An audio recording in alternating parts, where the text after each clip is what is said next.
Go. And we're live. Here we go.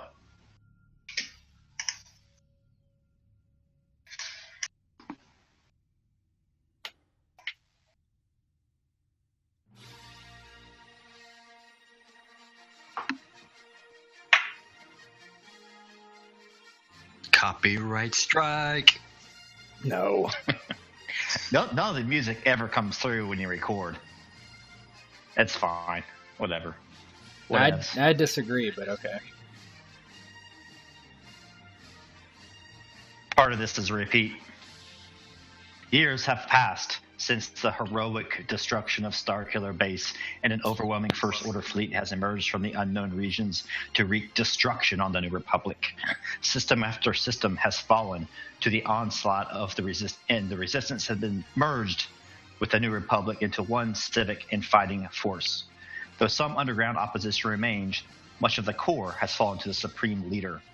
For his part, Jedi Master Luke Skywalker has declined to take a direct part in the conflict. Instead, he trains those sensitive to the Force on the remote island planet of Octo. Ben Solo's abstention from the conflict was not a choice. Shortly after the destruction of Starkiller Base, the man that was formerly known as Kylo Ren stood trial and was eventually imprisoned. Currently, our heroes are on a remnant base, taking a brief respite after the daring rescue of a group of researchers looking into an anomaly known as the Maw.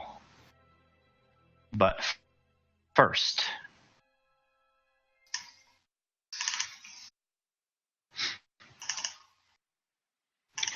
"4 years ago,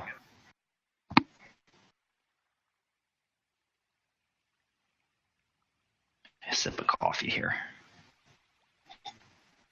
So this is 4 years ago, kind of shortly after you guys blew up Starkiller Base, and shortly after you kind of discovered Luke Skywalker on his desert refuge or his island refuge, and you still have kind of the repentant Kylo Ren with you. So he's kind of on this planet with you, right? Mm-hmm. Turn down the sound real quick here. Music's really loud. Man, I still wish I had Europa's original photo, but, whatever.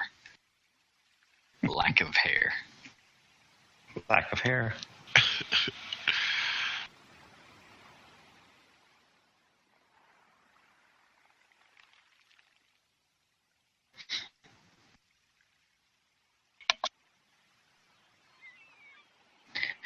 No. I'm not going to do this, and I only half believe you. I only half believe all of this, Rey says. She storms away from Luke Skywalker, staring at the back of Ben Solo, formerly Kylo Ren. It's his fault I'm even here, she points at Ben's back. His fault. She turns to Luke and then to Tess. He killed our mother, your mother. Then she looks to her right. There, Europa is standing like a statue, watching, sensing. Behind her, Rey can feel ripples in the Force. Luke Skywalker, her estranged father, begins to levitate. Tess, Malik, and Jaminos look on. Luke speaks. In the days of old, Rey, my forebears would tell you to be mindful of your feelings, and then be ashamed of them. His voice is kind and warm, but also extremely strong and firm. But now, search your feelings. What would you like to do to your cousin? Rey's dare not speak it. Good. You don't have to answer. I can sense your answer, and this is what you must learn. Know the darkness, Rey, but choose the light. She turns to Luke and looks skywards, where birds flock overhead. What? Know the darkness and choose the light, Luke repeats himself. It's of no use to deny the feelings you have. Accept them. Know where they come from. Use them if you must, but in the end, choose the light. His eyes narrow. Do you understand? Rey answers, her brow furrowed. No, not really. Luke descends and alights on his feet. Listen, he says. You have much to learn from me and from those seagulls overhead. Oh, God.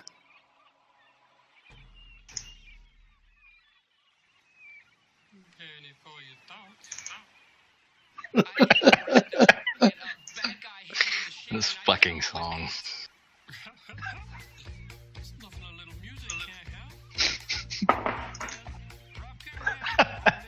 Yeah, I have just muted this shit.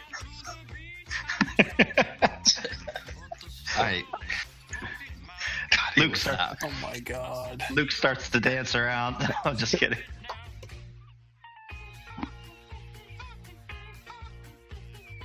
I've muted the shit out of this. So I shouldn't have given it to him. I shouldn't have. Just getting the energy up here. Anything for the XP, right? Definitely. I pulled the Bruno on this one, guys. I'm sorry.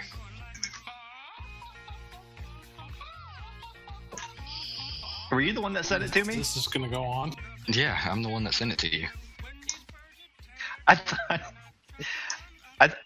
it was Rob, so you can have the 10 XP. I thought it was Rob that sent it to me. I was so exhausted. Your message was straight up 10 XP for the big blue Skywalker lady, and I was like, I'm not playing a Skywalker, but I'll take the XP. So Ray is standing there as the music kind of dies down. She's still looking confused, and Luke kind of still has that smile on his face and looks rather peaceful. It's like he's in on some galactic secret that nobody else is. Something that gives him power. So he looks at Ben, and he says, "You've turned your back on the darkness. Otherwise, do you know why you're here, nephew?" And at this point, I think everybody can sense Luke's power, and it's just insane. So everybody feels fairly secure with him around, and they don't really. They know that Ben wouldn't try anything. So Ben Solo kind of looks downward and just says, "I don't want to be used." And by who? Asked Luke. By the Supreme Leader, my mother, the dark side. Yes, freedom to choose. He shakes his head. In the end, the darkness brings only slavery. Then Luke looks over to Europa. In you, I sense much conflict, but also much strength. Why aren't you out carousing amongst the stars, taking what's yours? Plunder, slaughter? I imagine most sentients would be easy prey for you. I ain't got no use for killing people and taking things that don't belong to me. She kind of says as she looks away and from the situation, really just kind of indifferent to the whole idea. I've got things I want, yeah, but I mean, those come in time, and I'm not one to use my powers for anything other than just what I need in the end. I don't want to rule. I don't want people to think of that ways and think of me that way. I've never been one to want that, really. So Luke kind of, stands up and walks towards Europa and kind of walks around her as he speaks. And by the way, I'm still wearing Shmi's necklace. Oh yeah. So he says, he rips it off of her neck. No, just kidding. He doesn't mention anything about it, but you might sense that he does notice it, and he kind of gives a little bit of a lesson to the those present, at least the Force sensitives, and he kind of makes a point saying that Europa might have kind of the key to understanding the dark side and avoiding the pitfalls thereof, because even though she has all this power, she doesn't seem to be really tempted by anything that's not rightly hers or something that wouldn't come in time and that sort of thing. And he kind of lays out that lesson, and he looks overhead and the sun's almost to the horizon, and he says, we should be getting back to to shelter. Night will be falling soon. And he looks over at Jaminos and kind of gives him a nod. He just kind of stares at him for a moment and then looks away. You can definitely feel the anger in him, and is ready to lash out, but he holds it back. So Luke starts to head on up that big giant staircase, kind of winding upwards and upwards, and hopefully everybody will follow him. And towards the kind of the apex of this island that he's on, you can see that there's kind of a wisp of smoke kind of rising up into the sky. The sky is turning hues of orange at this time as the sun begins to set. As you go closer and closer, you can kind of smell that, there's food on the fire, something's cooking, and it's kind of a safe, kind of a peaceful environment.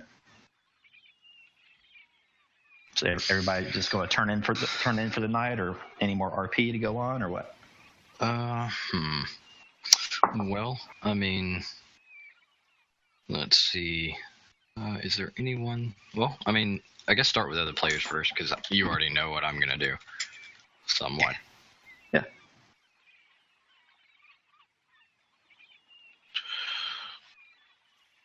Tess would probably chit chat with Ray some, mostly just idle. So Ray's kind of going up the steps, and ahead of her, is Luke and some of the others, and she kind of falls back to Tess, and she says, "I really don't feel like he's my father. He's never been around, and he speaks in riddles." He said, "This would never do back on Jakku." Tess kind of chuckles. He is a mysterious one. And he says, she says, "What do you make of this? Do you believe all this mumbo jumbo?" Tess kind of pauses for a moment and walk up the stairs. Well, I think I have to. I've seen too much of it to deny it. Continues walking on after Luke. She kind of says that, okay. She says, "I guess you're right, but I'm going to stick next to this guy with the big gun here." And she points to Malik. And Malik kind of shrugs and says, "I know that it's true, but it doesn't make it any less dangerous." And he looks at Ray and he's like, "Just remember, you're a person first and not some tool of this ancient, hokey religion." At that, Europa kind of speaks up, and to that, of course, she's obviously behind even that group. She says, that's right. Don't be bound by some creed or anything like that. It's only going to bring you down. And she looks a little bit like bemused by that, like even by her own comment. And Malik goes on to say, after nodding to Europa, and he basically says, "And it is dangerous, I can tell you that firsthand." And he kind of looks at Ben, and then back to her, and kind of frowns. Obviously thinking of his dead wife. Yeah, Solo knows better than to say anything at all, and he just kind of continues behind Luke, and they ascend farther and farther, and by the time you get to the staircase, you can look out over the ocean and the seagulls kind of circling overhead, and the sun sets and darkness begins to fall, and then I'm gonna move forward unless anybody has something else to add. It appears Spike Jaminos found a nice big wall and wrote Jaminos was here with his pocket knife, but other than that, He draws a big cock on the wall. Well, that's how the grunts do it. So, like, Right. you leave cock and balls everywhere. But you spell was like this. He did it more of just despite the reference of all this planet and everything. He finds it all ridiculous. Jared, I would ask: is this when you wanted that Kylo thing, or do you have something planned later? No, it can be planned later. So I just have a little set paragraph we can do. So Yeah, no, that's fine. If you have something prepared, I won't interject and make it any longer. So God, sorry. Yep, no problem. You guys kind of ascend to the top of this place and have a decent meal. It's quite a bit better than the snake-ridden filth that Yoda fed Luke. You have some protein, some good local veggies there from Octo. Fish And stick. eventually, some fish stick. And eventually, everybody turns in for the night. And so, at this point, night falls over the island. Everybody is asleep, or at least seems to be. And in this place, Luke Skywalker doesn't even seem to care that his nephew is there. Like Luke's in his tent, and he can be heard snoring. And whether Kylo Ren has truly transformed or not seems an afterthought.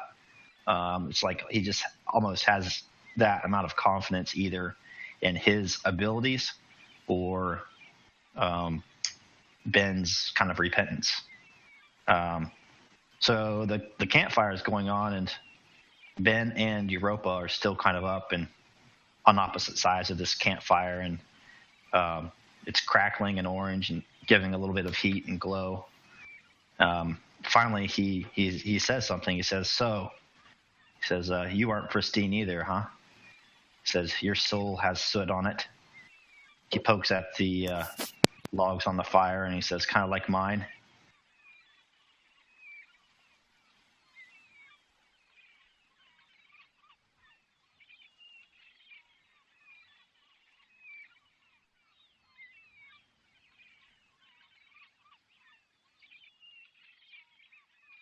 Are you there? Oh, well, I was muted. There's like a moment of awkward pause where like visible, like at Chaney's where their emotions like on their skin and like not literally in the ink like she has. That's not normal, but her like it's very present that she harbors some sort of like anger or some type of raw emotion towards Kylo, but it's more of a like, you know, I don't like that you're more powerful than me, and she will kind of wait a moment and then say, well, it goes a lot deeper than you would think, and trust me, I'm not exactly a pristine one, she kind of says again through gritted teeth. And he kind of mentions, he says, from the sounds of it, he says, you're at an advantage. He says the desire for power was always something that came naturally to me. And once I started down that dark path, it almost seemed too late to ever turn back until I met all of you. Yeah, I'm just a new addition to the crew, I guess. She kind of does like air quotations to that. As she like, you know, messes with the fire with some force power. Basically like moving like coals around with her mind. And Ben kind of smiles a little bit, and he considers doing the same, but then he kind of refrains and says, case in point, he says, I really need to learn not to take these powers lightly. And he kind of continues and mentions how those with great powers have the tendency, if they're not incredibly disciplined and have a huge amount of self-knowledge, that they're very prone to being used by those stronger and more wiser than themselves. And he says, at that note, she says, yeah, you could say that again. I know that all too well. Once sold a slave, ended up being taken from my home. And she like does like the fingers down from her body and all the artwork, basically. Don't worry, that was self-inflicted. And he says, Ikani, correct? You might say it wrong, but Ichani, whatever. It's an interesting way to say it. Yeah. I think he would probably be well traveled enough and well read enough that he would know that the tattoos and whatnot are not at all normal. So he would kind of inquire about the story behind those then. Well, I don't know if you know about it, but it was once a Night Sister.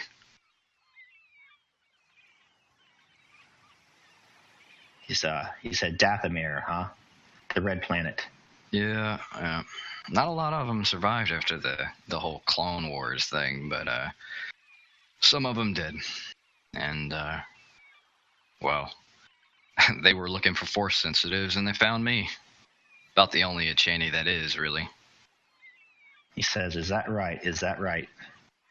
And he kind of stands up, and he says, it's been a long time since I had a peaceful sleep. And he kind of gives Europa a nod and says, it was a pleasure to meet you, Europa. And he turns in for the night. Yeah, Europa's probably going to sit and kind of like muddle with the fire and up until the late hours of the evening kind of just reflect really on what's gone on. All right. And we're going to fast forward to present day, but in a different place in the galaxy.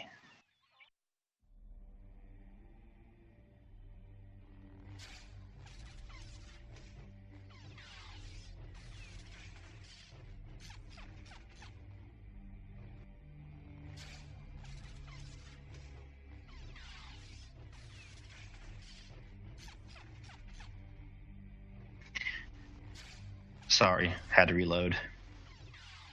Mm-hmm.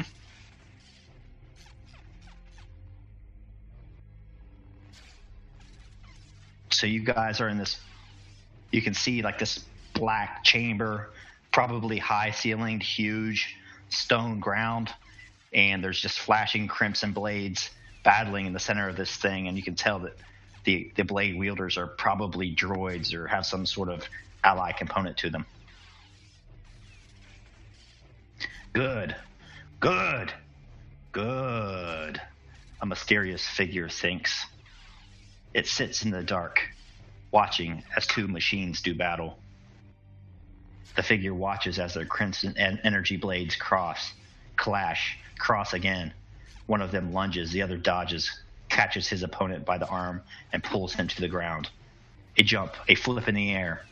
Now both of the malevolent machines are on their feet again, rushing forward to do battle. The observer looks on. He's in a high dome chamber with a stone floor. He hits a button on the datapad, and the droids stop.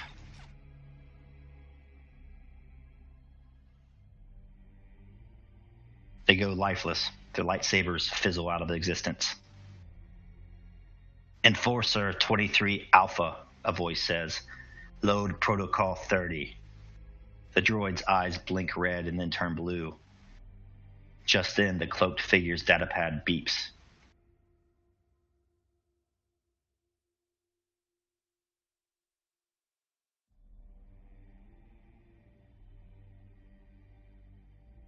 He turns to leave.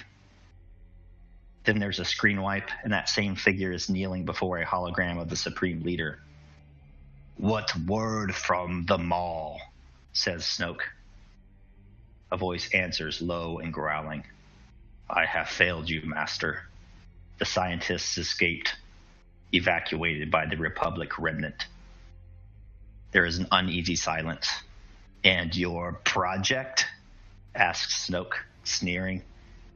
Failed me once, and I'm prone to second chances. But another failure, and... The prototype was destroyed, as I predicted. I fused the biologics, and you will soon have the troops you desire. Very well, says Snoke. I am sending the Grand Admiral to reinforce your position. Let nothing near the Maul. As you command. The hologram in the scene winks out.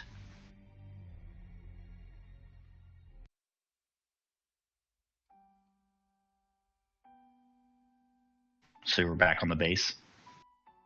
There's another screen wipe. So we're picking up. We're picking up right when Tess has left, talking with Ben, right? Okay. So that's where we're kind of at in this game. And Nick, if you have questions, feel free to interrupt because I know there's a ton of backstory that you might be missing out on. So. It's fun. It seems appropriate. My character just bumbles into this mess. Yeah.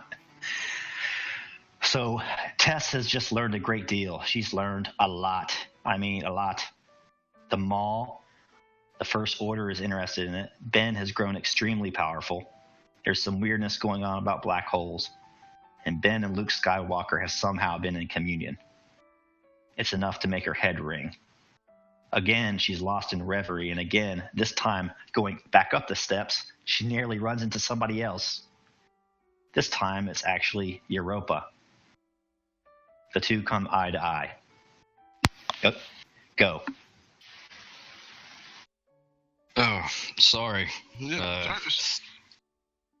Sorry, redhead. I didn't see you there.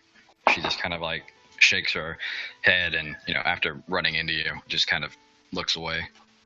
You can obviously tell there's something wrong with her. Again, the Chinese wear their emotions quite easily on their skin. So Tess would start to go on her way, and then sort of stop and do a double take. And what's the matter, Europa? Well, just out for a walk, I guess. She says, kind of like shrugging her shoulders. The obvious injury from earlier to her leg has been treated as much as can be. And, it looks as if she might have been pacing back and forth, and that's why you didn't see her come across the little, like, as you come out of the prison, there's like a left turn or something, and like she slammed into you like that.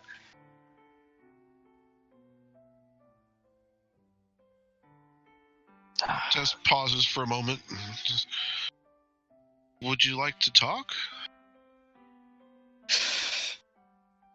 I've never been good at that. She says, not a lot of opportunity where I'm from. But, no, probably not. Nothing you need to concern yourself with, ma'am. She does like a sort of lofty salute. Tess kind of smiles a lopsided smile at that, at the thought of Europa in uniform. She says, "Well, you know where to find me." And walks on her way. Yeah, there's a curious like backward glance over her shoulder. There's like a moment where you like get maybe 15 paces or so out of the way, and she says, Wait a minute, Tess. How's Ben? Tess turns and walks back to her. Sighs. He seems in good spirits. And she looks away and looks back, obviously sort of torn. I mean, Ben killed her mother, but I hate to see him like this. What do you mean like this? Is there something wrong to him? I mean, what have you fucking done to him? And you can obviously see that there's like a bit of like anger. Again, the emotion kind of wraps a knuckle on the door down to the cells. Clunk, clunk, like this.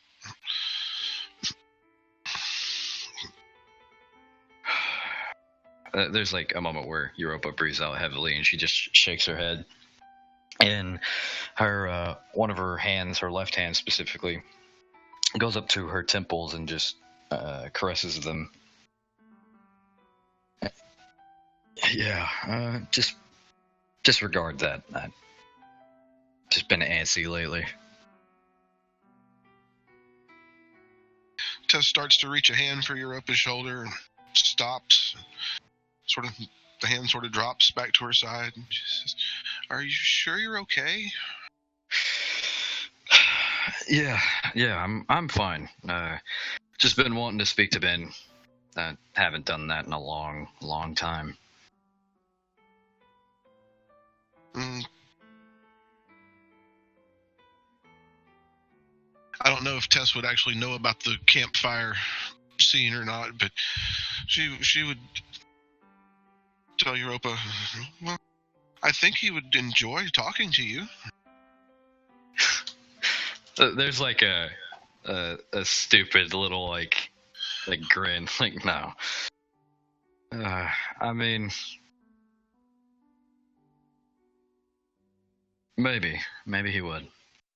I mean, I don't even know what his cell looks like. Well, why don't you go talk to him? There's obviously like some kind of like thing in the back of her head where like she's been debating doing it. Yeah, you know what? I'll do that.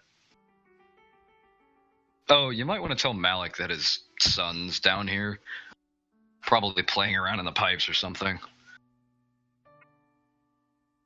Tess kind of chuckles at that. Okay, I will. Conflict, you lie. No, I'm just kidding. All right, so you guys kind of go your own ways, and Europa makes the long walk down the hall. Like Tess before her, she may wonder what evil the glass steel walls on either side of her keep at bay. That is until she comes to the last cell on the left. Then she turns to face Ben Solo. Wow, he says, exaggerating his expression in jest. A teenager? A red-headed vixen who just happens to be my cousin? And now a tattooed young lady with too little hair and too much attitude. He smiles. It's been too long, Europa. To what do I owe the pleasure? There's like a minute where she's like hanging back from the viewing, but obviously she's visible, and she kind of steps out of the poor lighting of the containment cells. And there's probably an like Ben could probably just feel it through the force of like, you know, for a Channy, he can smell her Hannibal Lecter style. Oh God, that's disgusting. Fuck, that's disgusting. Anyway, she just kind of comes forward and, you know, arms crossed, and Ben can notice the rather long, like saber on her hip, mag locked there, obviously, and she just kind of, you know, quietly speaks up. Yeah, it has been. It's been a while. I see they didn't really afford you much luxury, did they? He says something about luxury not being necessary. He kind of turns around, and he has that, you know, he has a little hollow terminal there and a desk and a bunch of like iPad looking things. And he says, they give me any reading material I would want and access to the HoloNet. He says, with extremely tight security protocols, obviously. Anything interesting about me in there? Probably so. She kind of says in a jest almost. He says, I'm more interested in that weapon on your hip. He says, so you found a new pastime. Jorvis made it for it. Well, helped me make it. As you know, I didn't know anything about sabers really growing up on Dathomir, and wasn't ever given the chance. And yeah, he helped accrue it. So he kind of listens to, you know, whatever Europa would tell him about that tale and kind of her training and progress so far. And he does mention something about, he says something about, you know, limitations, and how he's actually grateful that he's been imprisoned here in this place. He says he could do with a little more topside time and more access and ability to roam around, but that he sees this imprisonment as something not too different from what Luke Skywalker has chose to do on Octo, on that island. And he explains that there are reasons for it. And he says, you know, 4 years alone in meditation and communion with the Force has its benefits, you know. Yeah, you could say that. About that, I wouldn't be here if, you know, and she dodges saying it out loud. About you staying here, or being stuck here, rather. You're not staying here after all this. He says, I suppose I'll leave when the time comes. He says there's a time for everything. Yeah, well, they contacted me, the Republic anyway, and they asked for my help, being as I'm one of the only, well, she kind of touches the lightsaber. Don't know how they found me, but I guess it had to do something with Jorvis telling them where we were. But I visited my family like he told me to. It took a while, but well, they're helping the Supreme Leader now. And he just nods and continues to listen. He says, I can tell that doesn't sit well with you. No. Well, when your mother's the Queen of Ashan, then, you know, that's pretty bad, considering.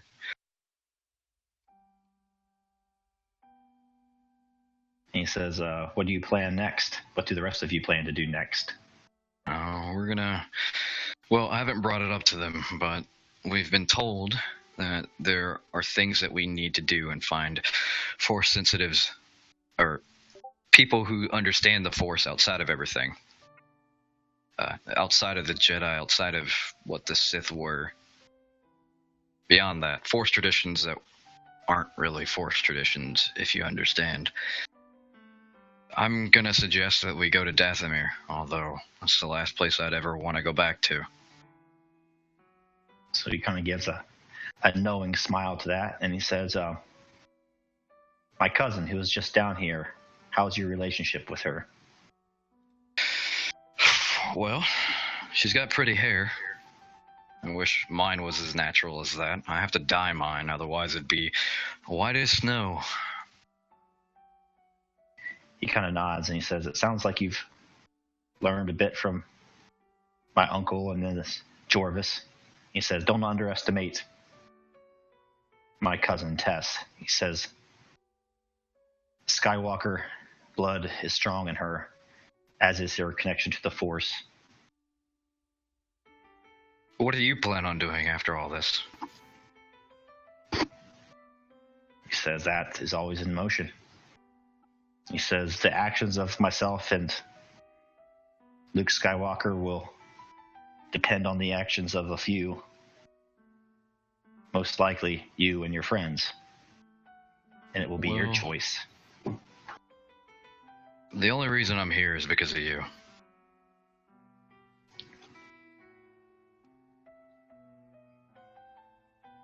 At that point, the little comm link on Europa's hip starts to blink. Beep, beep, beep. And it's kind of that notice that from our last session that everybody's supposed to report to kind of get their next mission and try to figure out what you're going to do next. Well, duty eventually calls. I was going to ask you about this saber thing, but I mean, I know how to swing it well enough. Maybe one day, right? He nods and he says again, he says, look for teachers. He says, they're everywhere. And it sounds like you're on a path that's going to be rich with them. There's like a moment where like she like wants to turn and leave, and you know, she hesitates obviously, and it's like, it's definitely good seeing you again, Ben. I just wish you weren't on the other side of 2 meters of safety glass, I guess. Stuff looks like it could stop lightsabers. And he says it can indeed stop lightsabers. He says, but it can't stop the Force. And he says, dwell on what we said. And he says, once you become powerful enough in the Force, you'll realize that you're never alone. And he says, it sounds like there's place you need to be. I'll let you get to it. Yeah, she just gives a long look and then walks away after that. Can't stop romance. Hey man, you don't fuck crazy unless you're crazy.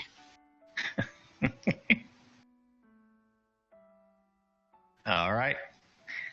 Screen wipe, and now we're kind of in the bowels of the space again. Oh god.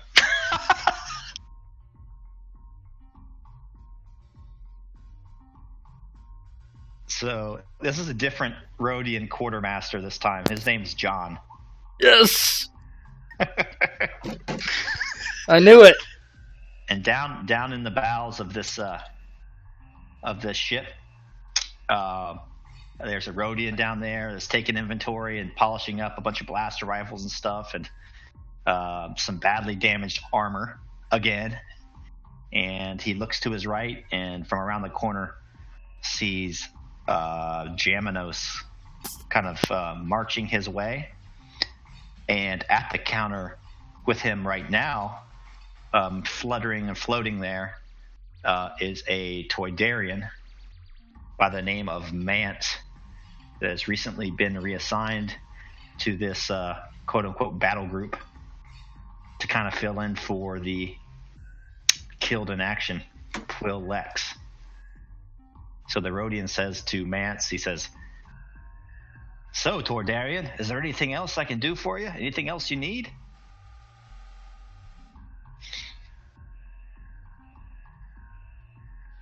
Gonna be needing all of your booty. No. I'm kidding.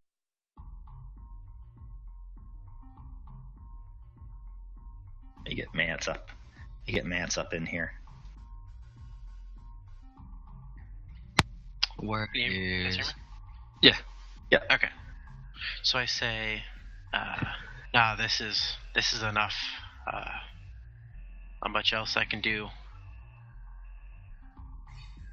And the Rhodian says, "Most of you boys, I see you down here quite a bit. Always trying to scrounge up another grenade, another holdout blaster of vibro knives to stick in your boot." He says, "Let's chat real quick before this bruiser shows up. You seem a little bit new here. What's your name?" My name's Mance. Came here. It's really the only place I could go.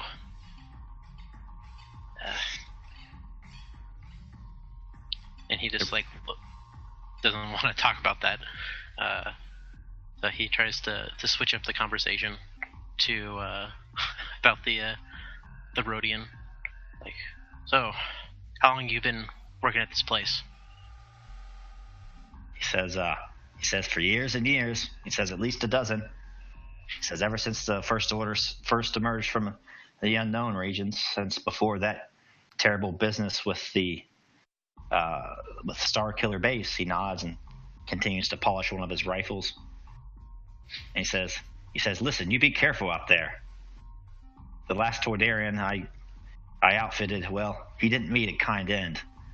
Then he looks to his right at the Mandalorian that starts to approach, and he says, "And that one there, stay on his good side. I hear he's got quite a temper." And guys, we're just going to kind of hand wave away all these wounds, okay? And we're going to outfit you with the cybernetics you need and heal you up and just call it a day.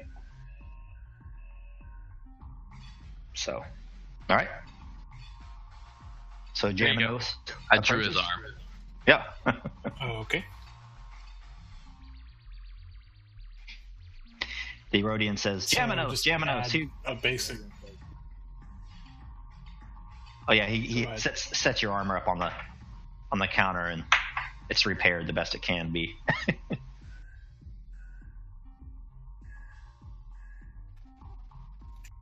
And I just kind of look at it and then look at him and look at it and look at him again. I'm just like, the last Rhodian who fixed this up, I lost a goddamn arm.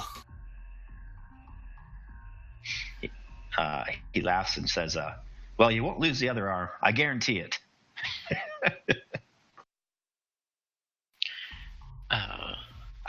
I fly over to Geminos. He just kind of. Do you want to say something? Go ahead, Nick. Okay. So I stick out a hand for Geminos to shake. It's like, hey, name's Mance. Nice to meet you. I look down at my stump of a hand, look back at him, look down at it, and look up at him, and I just kind of nod. I put my hand back down awkwardly and just whistle a tune like it didn't happen.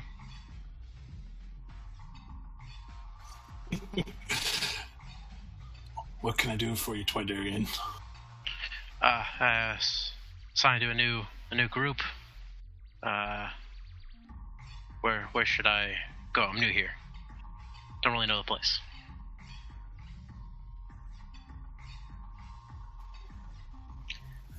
So at this point, Follow Jaminos. me here in a minute. Yeah, your comm link starts to beep. Your comm link starts to beep kind of the same way that Europa's did in the previous scene. And I just kind of click it on because my helmet's got the built-in comm link, and I just kind of listen in on it, and then I'm just like, follow me, and I'll make sure you get all sorted out. I just look at the Rhodian. I need an arm. Preferably a left arm. Preferably a human-sized left arm. He's going through the stranger. He's doing the stranger. 2 right arms would be problematic. This is where, John's jerky actually comes from. It comes from Jaminos' removed arm. Oh, that's just fantastic. So the Rhodian says he'll work on it. He'll get you what you need. And he starts to sweat a little bit. That's a tall order for this Rhodian. He says, I can get you a toe, not an arm. I can get you a toe, Ronnie. I get you a toe, Donnie. Do we still have the toe? You traded it for something, didn't you? Oh, that's right. Yeah, I think so. So we have a tentacle, right? I just kind of shake my head and just I pass over a small credit stick. I'll take a half a dozen grenades, fragmentation grade. So kind of afraid to say no, Rhodian says, sure, he says, next time you deploy, I'll have it sent to your ship. He kind of taps a few things into a datapad.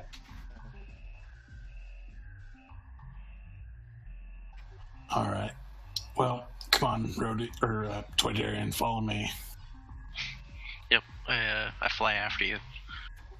I head back up to... All right, screen wipage.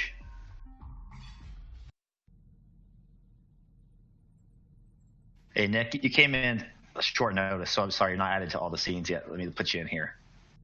It's important to get the toy boy on here. What do you know? Should really be flipped. What's that? Nah, never mind. There you go. There you go. What do you know, Annie?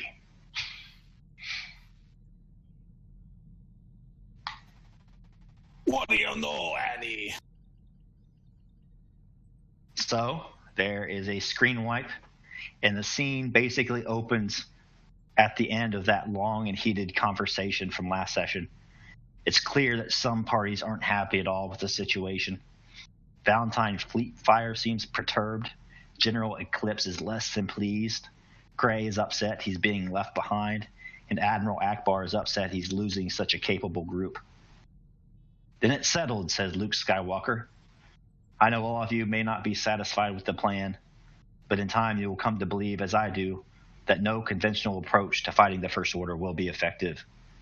We must trust that we have survived thus far and we must trust in the Force. He gives a knowing glance to Tess.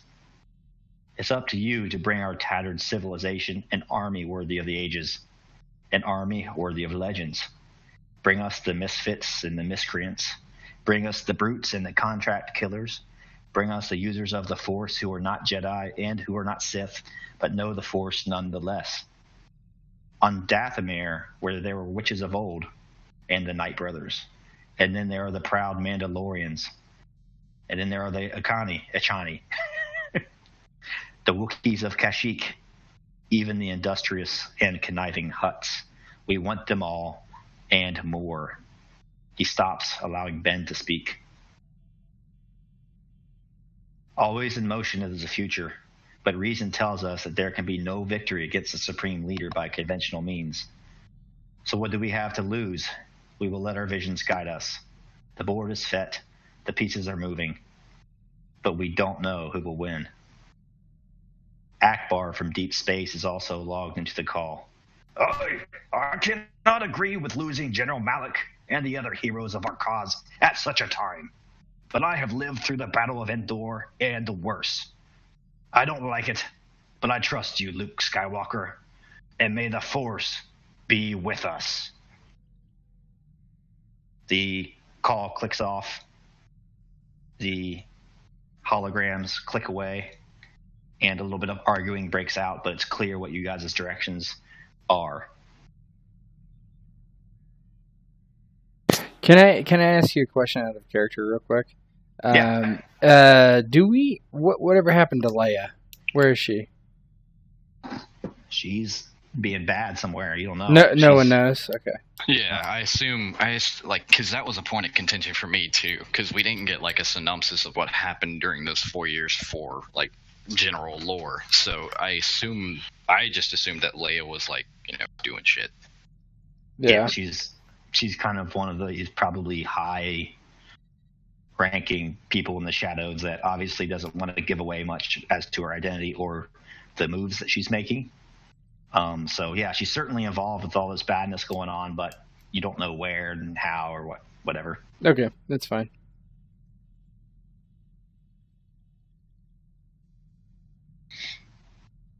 So, Eclipse, who is now a general, that's the guy that defected like one of the first several sessions of the game.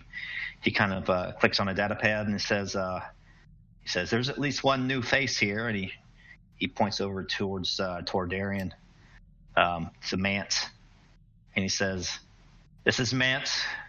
And he looks down the data pad and clicks again. It looks like it's Twill's replacement, and he says, "Good luck, Mance. Last guy that filled your shoes was killed in action." Well, I hope it doesn't happen to me too. That's all I could hope for. So BB-8 kind of goes, and the R4 beeps as well, and Malik can kind of understand what R4 says, and he says like, the odds of Mance surviving its first campaign are at least 20 to 1.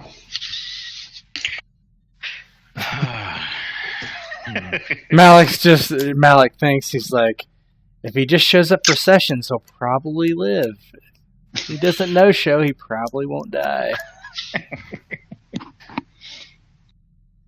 No. So Malik basically looks at everyone and he's like, all right, I'm going to start forming my team.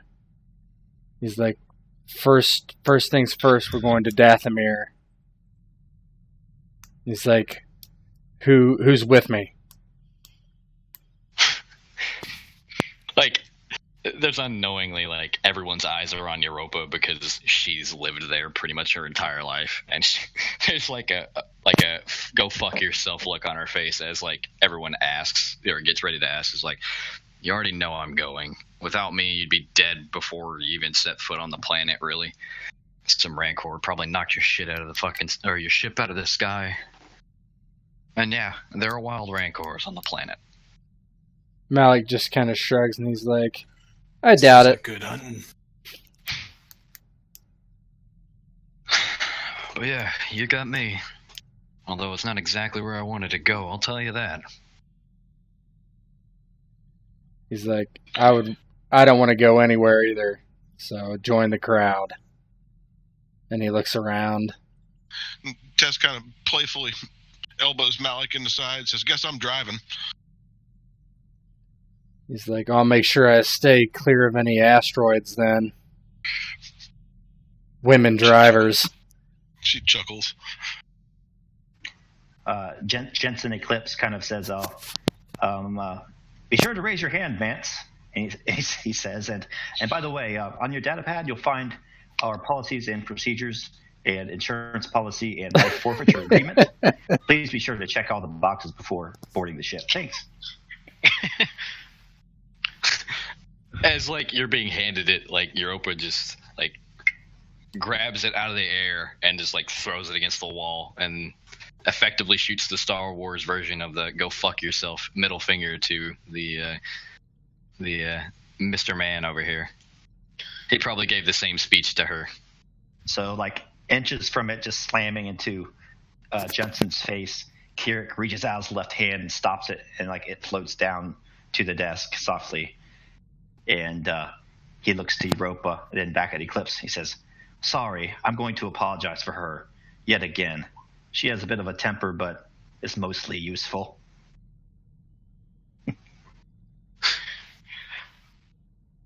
So I like look awkwardly between, because I don't really know the history between everybody. It's like, why are we going to Dathomir? There's something there. Yeah, something there. You could say that. It's more like the people. We're recruiting an army. Well, I may be of use then. I go floating, getting ready to leave. I suspect I'm going to be a lot more use than most of you.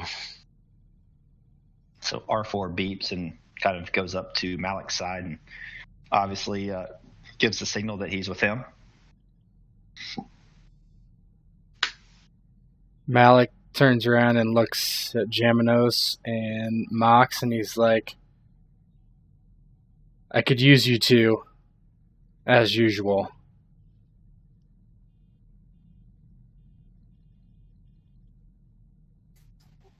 Yeah, man. A Mandalorian, a few words. Well, and if you can see Mox, he comes and joins the group. Yeah, there's a little furball we all love and know. And Malik finally turns around to Kirik and he's like, what about you, old man? Staying behind like usual? And Rey has obviously grown up a little bit. She has like white robes on now and has like this kind of like armored robe type look going on. And BB-8 beeps next to her. And Kirik says, I'm afraid we won't be able to join you. We have other business. Malik goes, and he nods at Kirik and he's like, remember what we agreed. And out of character, I assume that, Remind me. yeah, well, I'm assuming that we agreed that he's going to take care of Gray. Yeah, he's going. He goes, I'll take care of Gray, just as I took care of your wife. yeah, exactly. Yeah, I figured what we agreed was don't get anybody else killed. So he kind of abashedly nods in the affirmative. He goes, no harm will come to your son. And Malik just like shakes his head and he's like, you've got to pass one time, Jedi. A second time, I'll die or you'll die. And he just like turns and he's like, Gray, stay on the base. And he's like, go get in the, talking to everyone else. He's like, prepare to leave. And then he walks over to Gray and puts a hand on his shoulder and he's like, stay here, be safe, be diligent in your studies. He nods and says, I'll do as you wish, Father, but at some point I got to be on my own. He's like, you're 12. Shut up. He kind of frowns and kind of thinks about what you might have been doing when you're 12.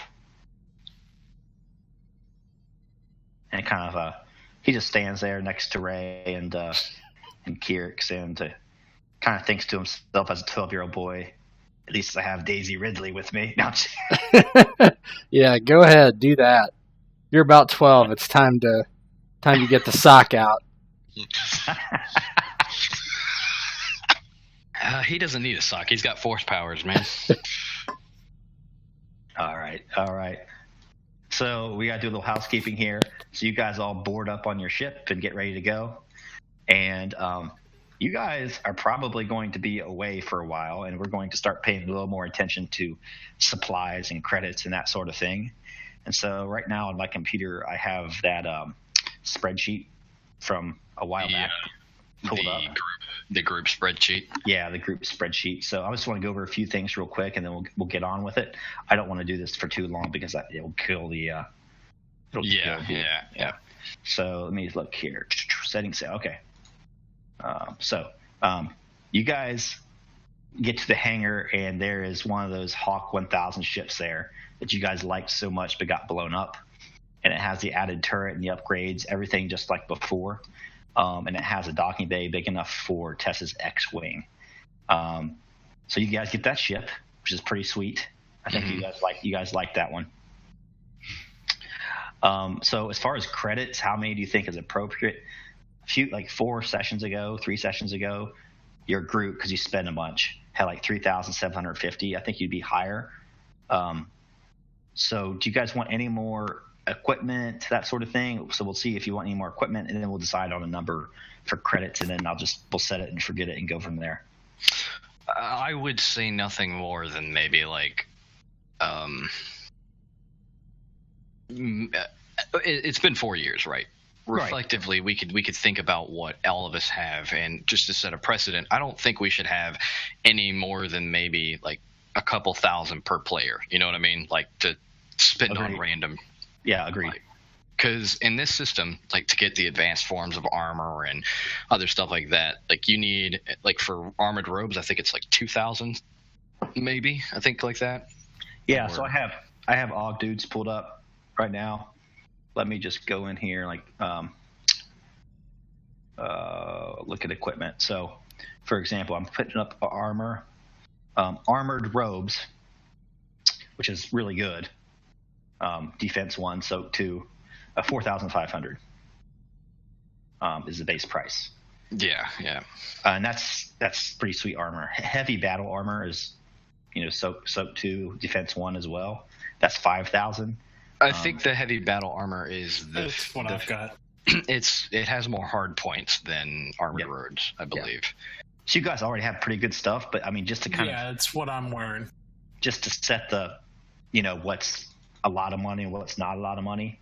I think if each of you guys had 2,000, does that sound reasonable or not enough? Or I mean, that's cheap. But I'm not gonna spend 2,000 on just getting a new armor or new arm. I mean, right? That's going to be added in. That's probably given to you because I mean, arms cost about 10,000. Yeah, your guys' contribution rank. Well, a good arm costs 10,000. I can get a cheap one for 2,000. Yeah. So I'm gonna say your guys' contribution rank at this point is 12, which is high. So you guys are kind of the heroes of this. Republic Remnant type thing. So, on base, you get outfitted with some pretty sweet stuff. I just don't want it to get overpowered. But what do you think? I mean, does anybody else want to chime in into what you think would be reasonable to carry as a group for your credits? As far as credits, I don't really know because I'd have to go in and look at exactly what everything costs. But and you guys can make more. I mean, like there's it's going to be definitely. Per in between the sessions, I will add some credits, depending. Well, and I'm going to try to at least pick up a couple of bounty contracts while I'm out, because I know that there's a section for it in the book about it. So Yeah, and there will be obligation and that sort of thing too. You guys can work on. You guys have Kanji Club after you still. Oh God. So, Kanji Club. Tell that to Kanji Club. that the Kanji Club. I don't really have a much of an opinion about credits itself. For me, I'm happy with. If you do 2,000 a person, I mean, it's for the group. That's 10,000. So I mean, Yeah. that's a lot to have, like, to put extra guns on your, an extra turret, that sort of thing. 8,000, right? So I mean, 10,000 is not cheap. Right. Yeah, it's not. The only things that I'd probably be spending about 500 of mine, and that's about it. And that's just buying something other than a bikini. And right. And you guys can spend that as you need it, and that's usually for incidentals. I mean, if you like the really special items and that sort of thing, you'll just kind of earn via RP and like the plot and that sort of thing. So I'm going to say, so the group, I'm just going to say 7,000. So 10,750. It sound good? Sure. that sounds grand to me. Here you go. So chapter 16.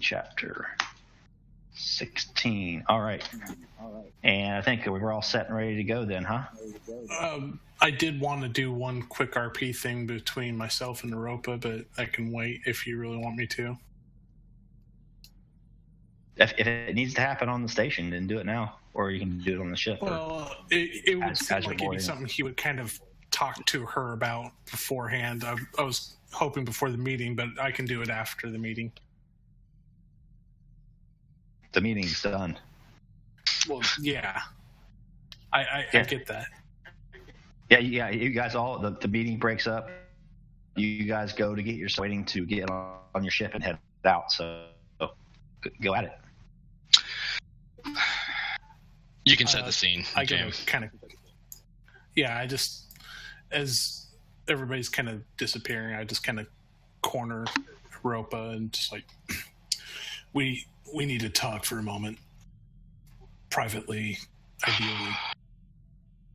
She looks around at the empty, or emptying room, the conference room, and she says, well, I mean, this is as good as place as any. I mean, I hope this isn't about blaming me about your, stump, or lack thereof now. I see you got a shiny new hand. That's good. Look, I tried, all right? Just kind of, he just kind of doesn't even bother to look at it. He's holding his helmet between the crook of his arm. He's just like, it's about that, but I don't blame you. Well, I do blame you, but I don't blame you in this regard. Well, let me clarify. Europa just has like this shit-eating grin. Is like, yeah, I knew you would say that.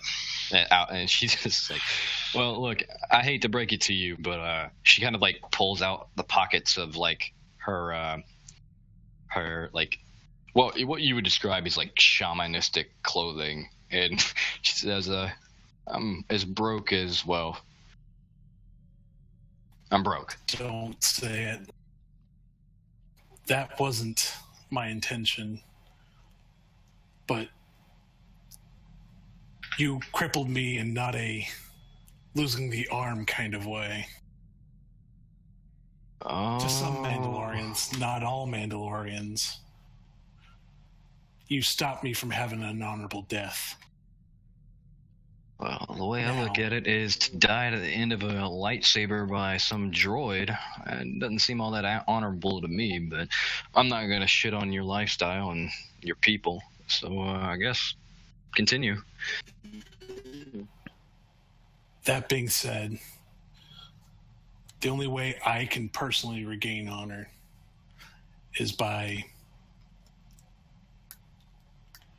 serving you and protecting you. Now, I'm not going to do anything that goes against my honor, but the rules are pretty strict in this to those of us who follow this code. so you don't really have a say in the matter. I'm just informing you out of formality's sake.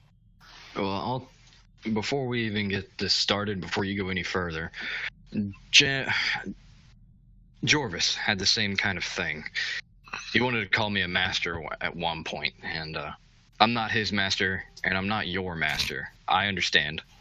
I understand that this is your culture, but I'm not your master. You're free to do whatever the hell you want. But if you think you owe me something, that's just beneficial to me.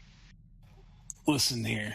I don't see you as any kind of master. That being said, I have to keep you alive. Oh, boy. So I can earn back as much of my own honor as I can. Yeah, we hear you. Yeah, my internet slowed to a crawl. Voice quality is really bad and stuff. So, can you hear me? Yep. Yeah, we can hear you. Can you hear us? Yeah, we'll continue. I'm quitting AT&T. I know I say it every time. Well, you should. Fuck. Well, this has been recorded. It'd be something you can watch later, Jared. Don't Yeah, worry. they're just talking about Geminus's debt to Europa for saving his life, yeah. essentially. Cool. Well, okay. I know a little bit about. You know what? That's cool with me. I'm fine with it. It's just keep your head up. It's nothing to worry about. And besides, I think I can keep myself alive. But I've been known to be a little bit reckless. It's good to know that somebody with a gun knows how to shoot it is, watching out for me.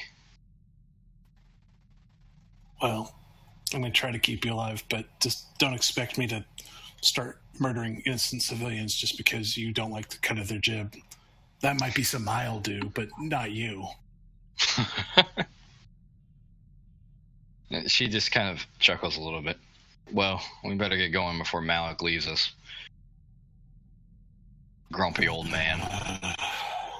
I was this close to getting away from you guys, and his little cybernetic hand not little, but his cybernetic hand makes a little size. Yeah, I was that close from getting away too. But, this place has a way of pulling you back in. Besides, if we don't fight the First Order, who is? I don't care about the First Order, but I do care about fulfilling my debt, so let's get this over with. Take it away, Jared. Take it away. Take it away, take it away, take it away. No. Ship blasts into space, hyperspace, and a couple days are going by. It's kind of business as usual on the ship. Everybody's getting to know everybody. Folks are getting to know Mance a little bit. They say, "Nice to meet you, Mance. You seem like a good guy. It's a shame you're not going to last long." That sort of thing. He's the stormtrooper of our group. All the Tordarians are. So. For some reason, Jaminos only refers to him as Ensign Ricky.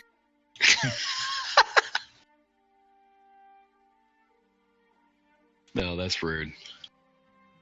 So, it's been a few days since our heroes set out to the red planet of Dathomir. Some of the crew have found solace in the downtime. Tess does not count herself among that number. On the second night, she wakes up, her bunk soaked in sweat, and her breasts glistening.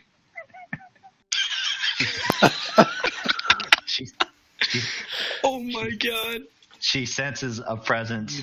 Need a room? When you wrote this, were you just laughing, or were your pants Yes, off? I was laughing. She senses a presence and looks to her left. Luke is there, outlined in a faint, blue, glowing light. "Clothe yourselves, or at least cover up," he says. "I'm your father, remember?" He smiles. "You don't sleep that way around Malik, do you?" He jokes. From what Tess has been taught, it's only the dead should be able to speak through the Force this way. Many thoughts may race through her mind. Is Luke okay? What does this mean? Should she really stop sleeping in the nude? She wonders.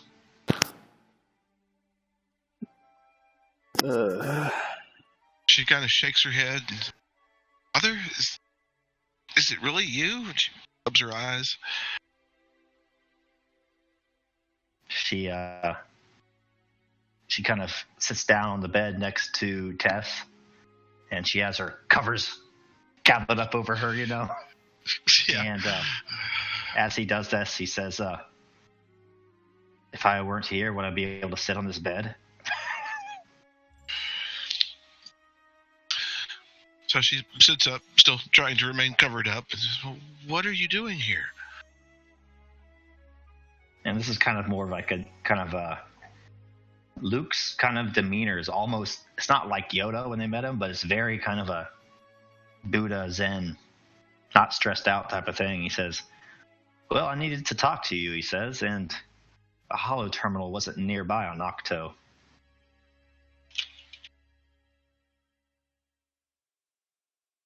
What did you need? He says, I just need to remind you, he says, it's going to be up to you, Tess. It's going to be up to you to keep your band of brothers and sisters together. At times, they're not going to be of one mind, but you are a Skywalker. You are a leader. When the time is right, you must do what is right. And he kind of continues and says, it may not be today or the next or in days soon to come, but the choice will come to you. Trust in the Force and it will not lead you astray. There is more order and reason to this universe than you know. She looks distraught. Father, I'm not like you. Or she pauses for a second and says, Grandfather, I fly ships. I shoot things. I don't know what to do with all of this. He kind of laughs and stands back up, and he points to one of the data pads next to Tess's bed. He says, look in there, girl. Look about me when I was a young boy. He says, racing speeders through the canyons, shooting womp rats at Beggar's Canyon.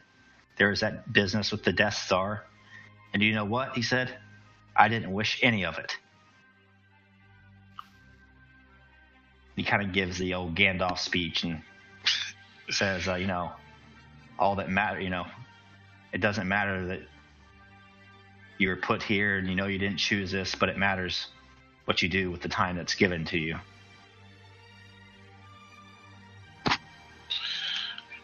She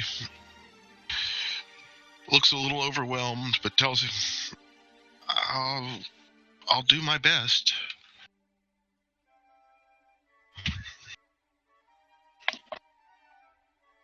So he stands up and he says, very well, Tess. And he says, remember, you're never alone. If you need to reach me, you know how. And he winks and says, just sleep in the nude. I'm just kidding. Oh my god. It's such a fucking Game of Thrones moment right there. So Tess looks away for a second, and then when she looks back, Luke is no longer there. And from there on out, the rest of the trip, she sleeps very soundly and seems to be a little more peaceful.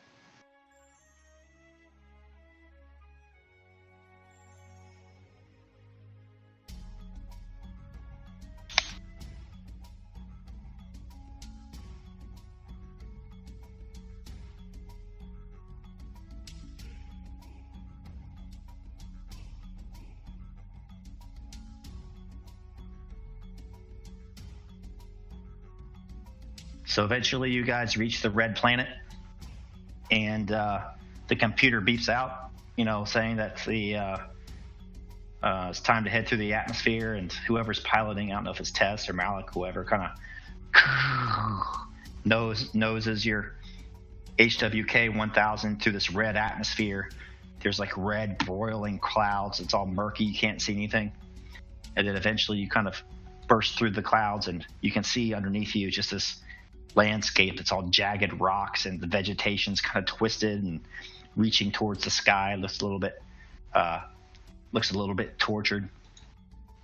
There's not a lot of signs of civilization, but every now and then you do kind of spy a small settlement, and then eventually your scanners and readings kind of cue you in that there's a larger settlement with at least some technology, just maybe 100 kilometers away.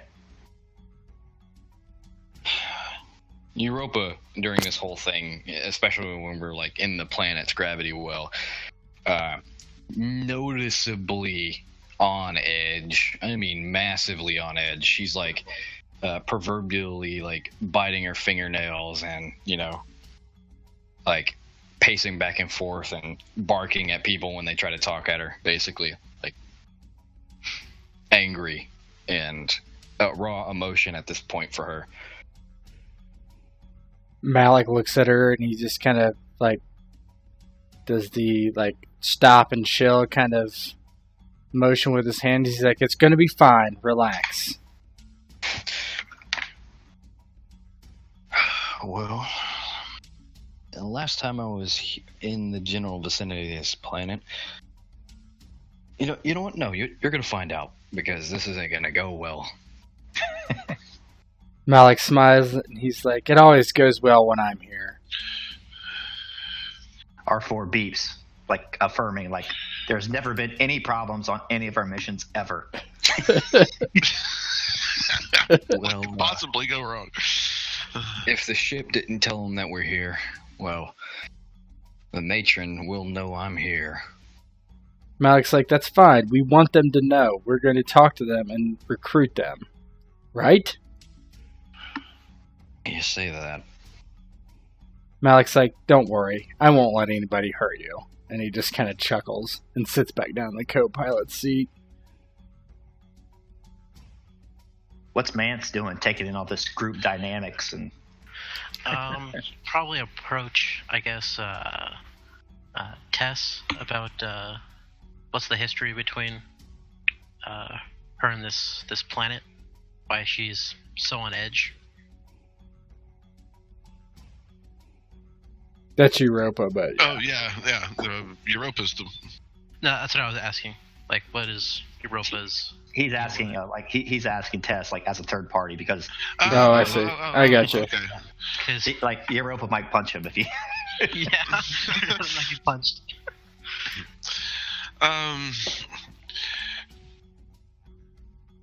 Tess kind of cocks her head to the side and says, "Well, she really doesn't talk about it much,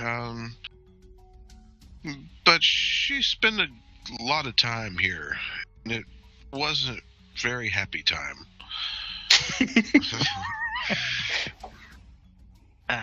Is she right with going along here, or is this more of like a force thing? Hey, force thing. Ba-da-boom. No, it's of her own accord. We wouldn't make her do something. Well,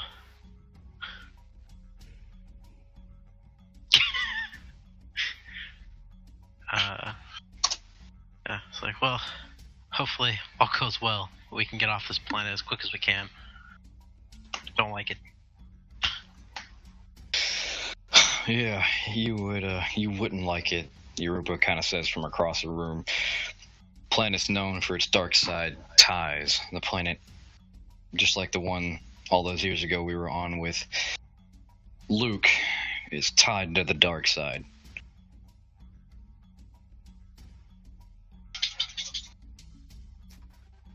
Brios just kind of looks out there and he's like, I kind of like it. Reminds me a little bit of home.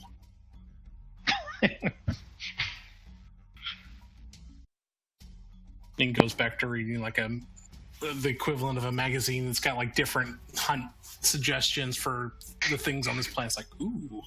Galaxy's Top Hunter, issue 37. Malik just kind of looks back and he's like, "Yeah, what I see about this planet, it's really red." And he just kind of shrugs.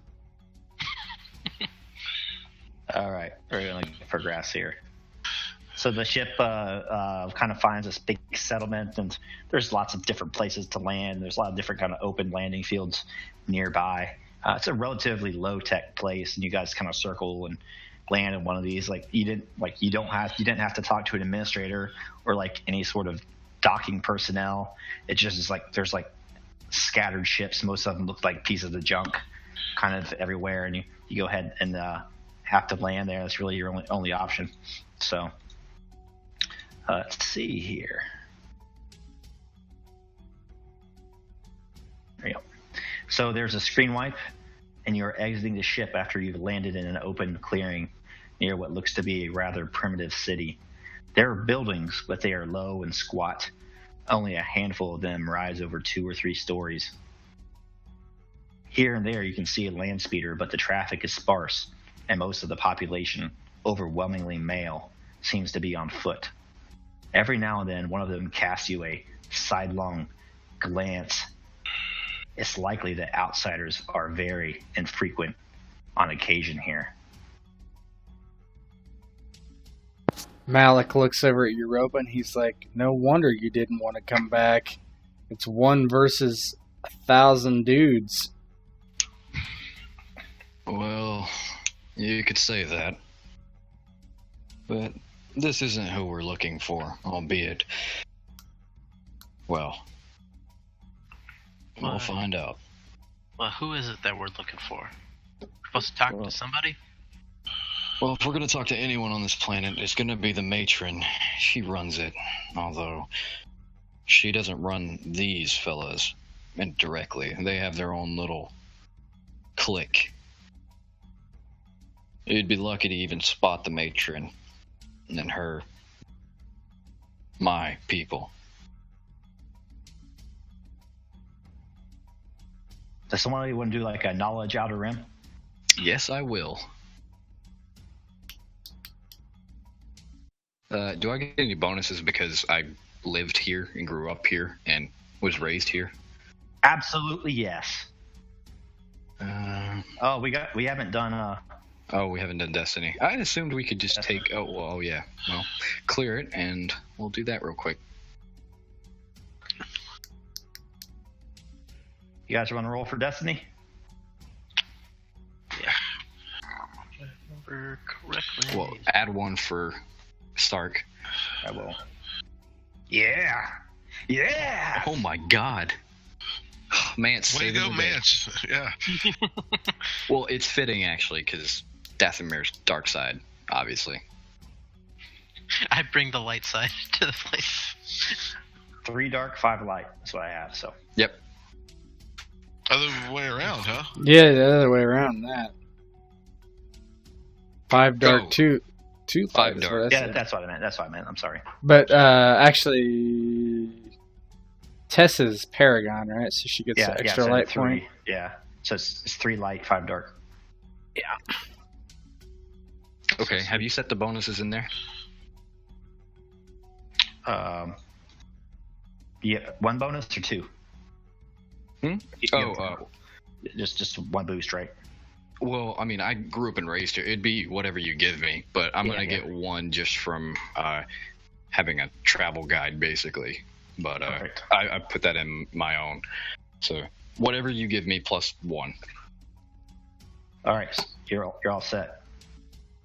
And let me.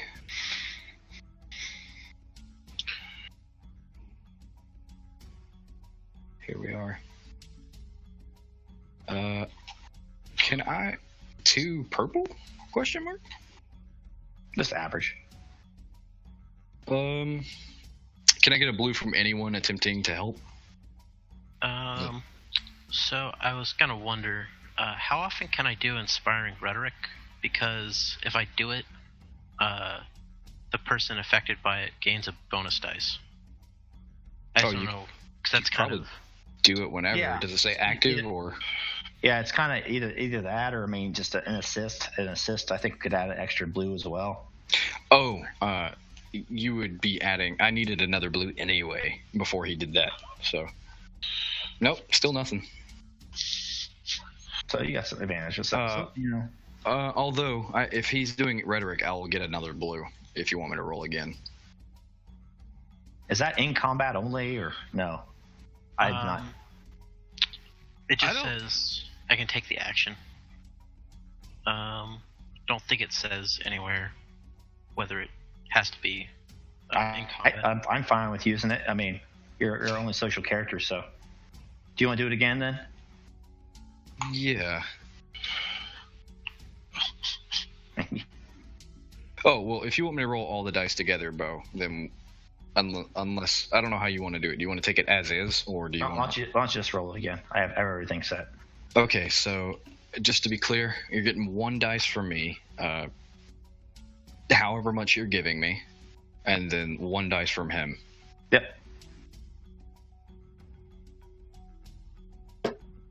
Okay. There we go. Okay, good. So 2 threat. Okay. So, obviously that this place was, at least the Night Sister population was decimated from the Clone Wars. That probably a couple of them survived. But as far as a 2 threat goes, you haven't really heard of any rumors where or how or what their relationship is to the Night Brothers and that sort of thing. But not to step on your parade, but I'm literally a Night Sister. Right. Like, I was raised as a Night Sister. So, like, I don't know. I feel like that should take precedence in this. I mean, this is my home planet, basically. Yeah, but, like, since you've left, like, I'm just saying, like, you haven't really heard an update, if that makes any sense. Yeah, I was just saying. That's all I'm saying. That's all I'm saying. Okay, well.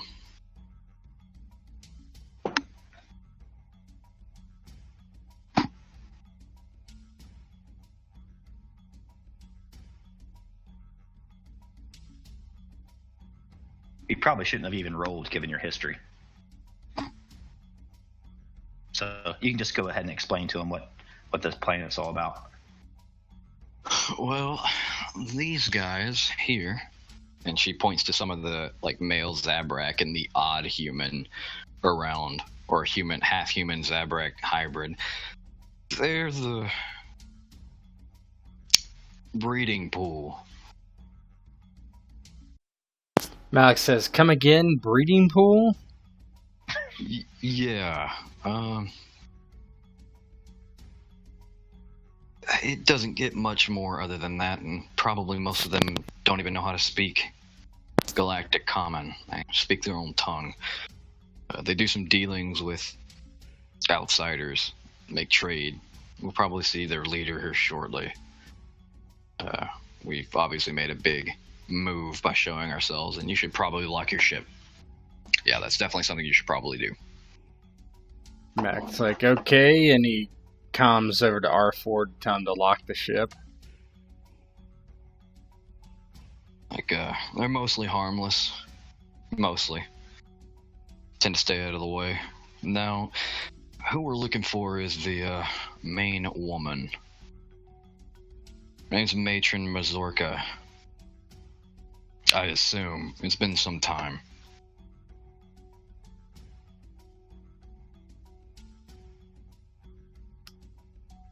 R4 kind of beeps, like he doesn't like this place, and he's like, "Mazu who?"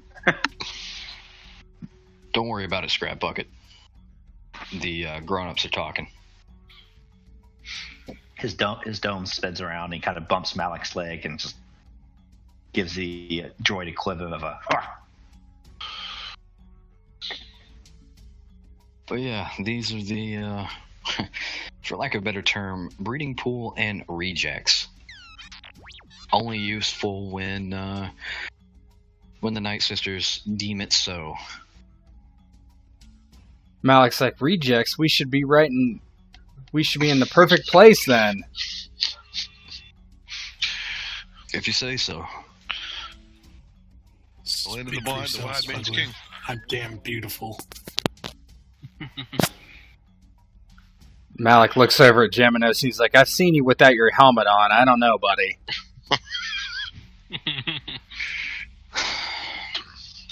So, do any of the brothers, like, or the men, make note of me? Obviously, like, they put 2 and 2 together to know who I am. Obviously, not who I am, but what I am. They don't necessarily. They just kind of are not. They pay attention to you, but they just give you these kind of stink eye looks that these guys are giving you, and believe it or not, like nobody really approaches your ships. They kind of leave you to your own. Every once in a while, like a land speeder will stop and look at you, and it's like, ugh, and they just take back off and seem to mind their own business. Yeah. So Malik asks Europa, he's like, where can we find this matriarch? I'd be in the ruins, I guess. It's like in Last the place I ruins. saw her. He's like, Yeah. why don't we just ask one of these people? Can you speak their language? More or less. He's like, why don't you ask them where she is so we can get this over with? Again, this probably If isn't not, I going to can go. always start shooting. This is not exactly what we need here, Jaminos. Well, it gets people talking from other worlds, so you know. She just shakes her head and she will approach the nearest, like, tough guy, if you will, and start speaking his language with him. It's kind of like rough and guttural and, like, you know, tribal almost. Like, So it's the music. German. pretty much. So Do Hasmesh. he kind of turns to her and says, in his own language, he says, "What do you want, outsider?" Mind your tongue, I'm not an outsider, boy.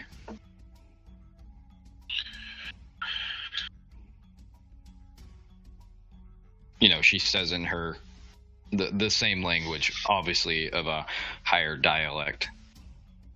So then he just like, very well, and he just kind of starts to head back off on his way, unless she does something about it. Yeah, no, I will. If he's going to defy me like this.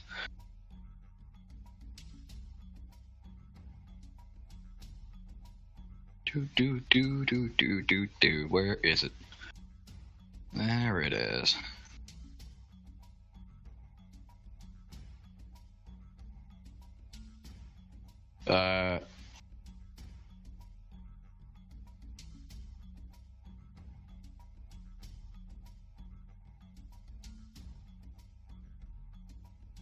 You want to do There a you go. coercion? Yeah, it's more like a do not turn away from a night sister, boy, or you'll regret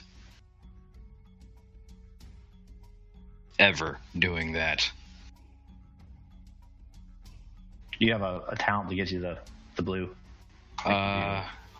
Yes, I'd have to go back and look, but I've had it since the beginning of the game. So Yeah, I think I added it on there. So let me just roll. Oh, you didn't have the difficulty on there. Shoot, Nope. that's my Fine. bad. I'll just roll it separate. It's fine. It's 2. So that's three advantage. Or Oh no, it's 3 successes. 3 And- successes and a threat. So set back on next roll. So he's like, he starts to walk away, and he hears this woman behind him just like give this commanding voice, and he kind of turns around. He says, "Who are you?" He says, "Would he see something familiar with your markings or that sort of thing?" Oh yeah, definitely. Like, definitely. Most notably, stuff around the mouth or the eyes. So he looks her up and down and says, "What are you doing here?" He says, "Your kind left years ago." Why did they leave? He says, "Why did they leave?" He says, "Hell if I know." And he kind of looks around and at all the Knight brothers kind of in the area, and a small throng, a little crowd has kind of gathered around you guys. And he says, "All I know is that I'm happy they're gone. We can finally live in some sort of semblance of peace." Yes, I understand peace. That's why I All they- left too. All they did was bring trouble. And he looks at you and says, and he looks at, like, Mance and the Mandalorian and your motley band, and says, from the looks of it, things haven't changed. Who are these people, and why did you bring them here? Well, these people need your help. And so do I. So he says, our help? What help can we offer? Just leave us in peace, Night Sister. Be on your way. We have nothing to offer you. I'm not a Night Sister anymore.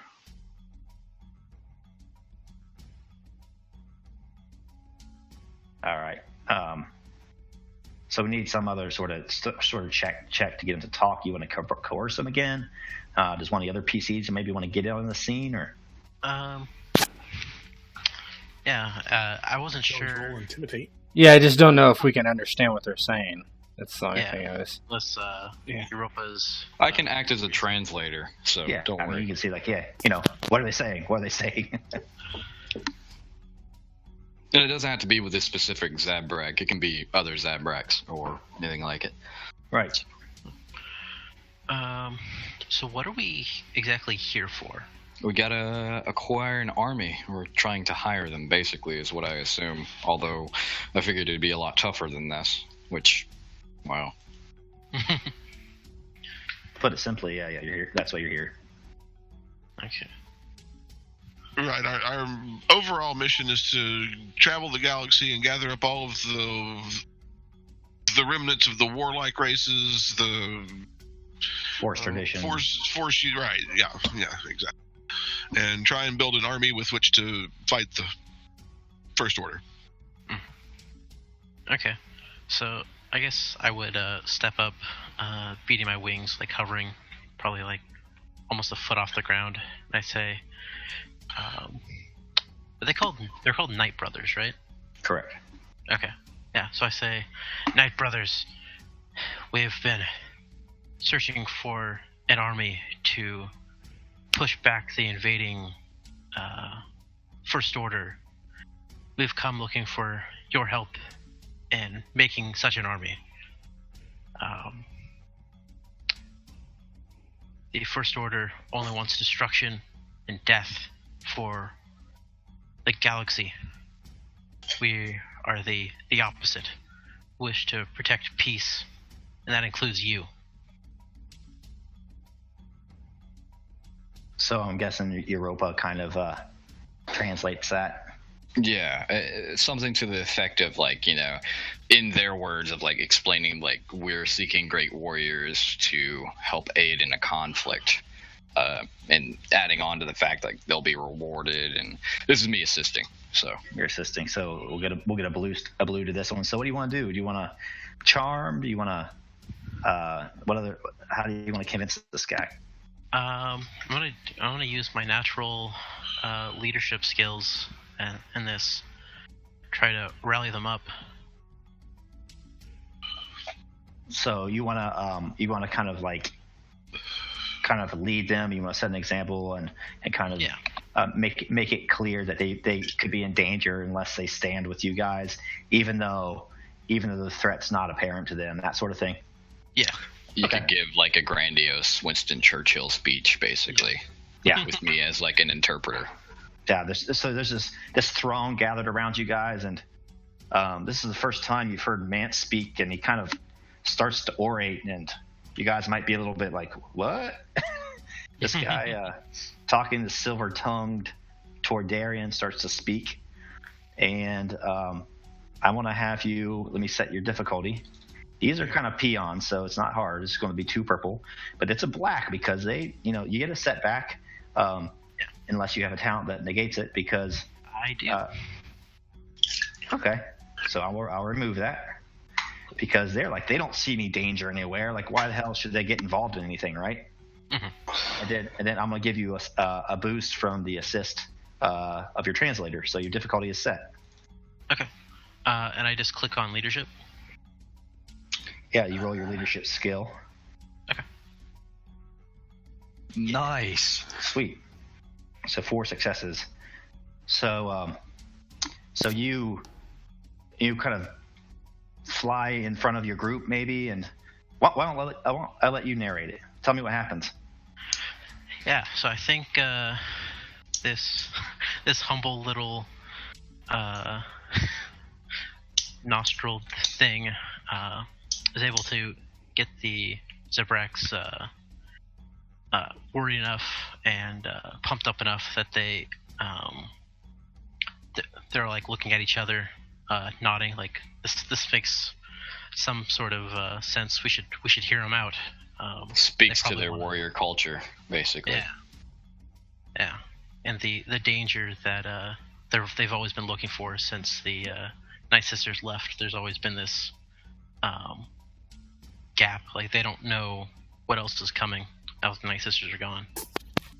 Right, good, fair enough. So this guy that's the quote-unquote leader of this throng, he's not really a leader. He just kind of happened to be the fellow that that Europa picked out.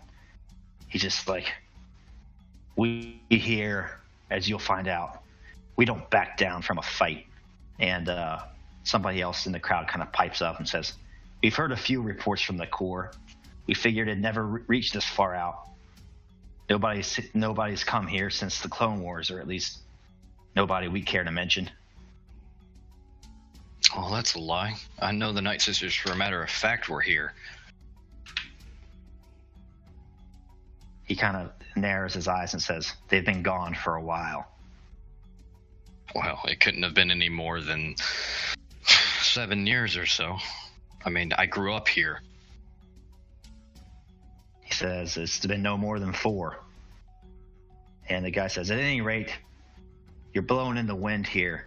Who you really need to talk to is clan leader Groon. He's the guy in charge. And where can we find this man? He kind of looks at everybody and says, lock up your ship. I'll lead you to him.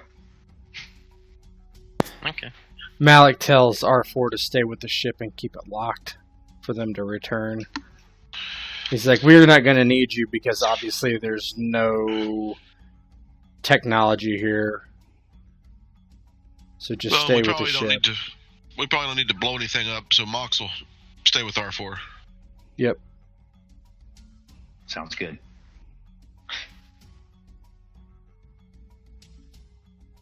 All right, so we're going to do a screen wipe here in a second, but first I got to go take a leak. Going to take a 5-minute break, guys. Okay. Okay. Hear me? Yes. Just kidding. No, please God, no.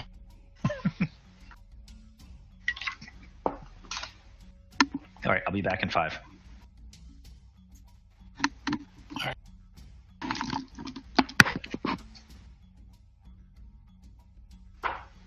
Where have they gone, Hans? I don't know, but it's a good thing they're not here because Europa would be kidnapped and or raped. And both, probably. I can get behind that. Jameis would have killed a lot of them before that happens. You say that, but there's a pretty big badass at the end of that.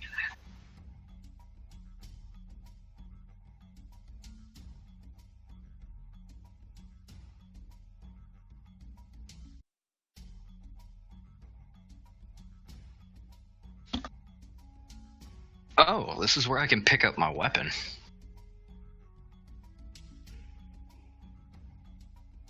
My little Night Sister bow.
Everybody here?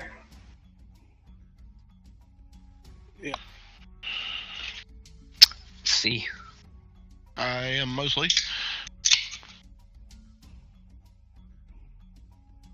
Oh, I'm here, big fella. Everybody here? I don't know if you planned on getting to Mandalorian stuff tonight, but I would like to talk to you about it before we got there, if that was your intention. No, we won't get that far tonight. All right, cool. Because Fuck there's no. a lot of little things I'd like to talk to you about. Oh, yeah. I'm trying to, this is a Europa heavy episode, so. No, that's perfectly fine. I just didn't know what speed you planned on putting it on. You know, I can't last much longer than 3 hours, so. When are we going to explore Malik's backstory as the son of Mon Mothma? Oh my god. I'm just kidding. I'm just kidding. Nobody wants to be Mon Mothma's kid. I mean, really. Well, he's not a ginger. I feel like I don't have to give Jason as much love since I know him in real life. Rob ends up being Skywalker's daughter, and Europa's getting some good stuff, and Malik's a Han Solo reject. All right, here we go. So you guys walk across this area and start to enter this building, and you guys are chit-chatting and whatnot, and I want somebody to do like some sort of equivalent to gather information or streetwise or charm or maybe something to maybe figure out a little bit more about clan leader Groon and what he's all up to. I mean, would I know anything about who he might be? Could I, because, I mean, I lived here before. It seems that, I don't think we even need to roll for this, but this kind of like the way people are acting and like, it seems like totally the society is just kind of a lot changed since you've left. It's totally different. Like these men basically have kind of created their own culture since the Night Sisters have quote unquote left or vacated or at least not stopped bothering them or kind of disassociated with them. So it's really weird, like for you to see that a clan leader man set up with some sort of power that's kind of obviously overseeing this community, this small city.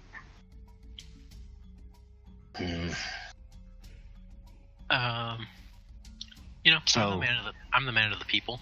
Can I try a charm check to grab some information here? Yep. Cool. Your difficulty is set. Okay. I will give him a blue if he needs it, but looks like I did it. Yep, didn't need it. You have quite a bit of advantage too. So, so as you're walking, tell me how you're sweet talking this guy. Yeah. So, I've been charming him a little bit as we walk in. Asking how how the Night Brothers have gone on without the Night Sisters. Asking about their how they live,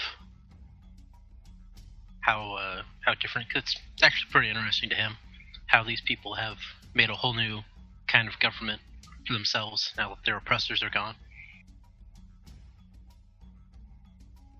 So you're kind of like flattering him, like, oh, you guys have done good for yourself, like, wow, after they've left, you've made it, you figured it all out.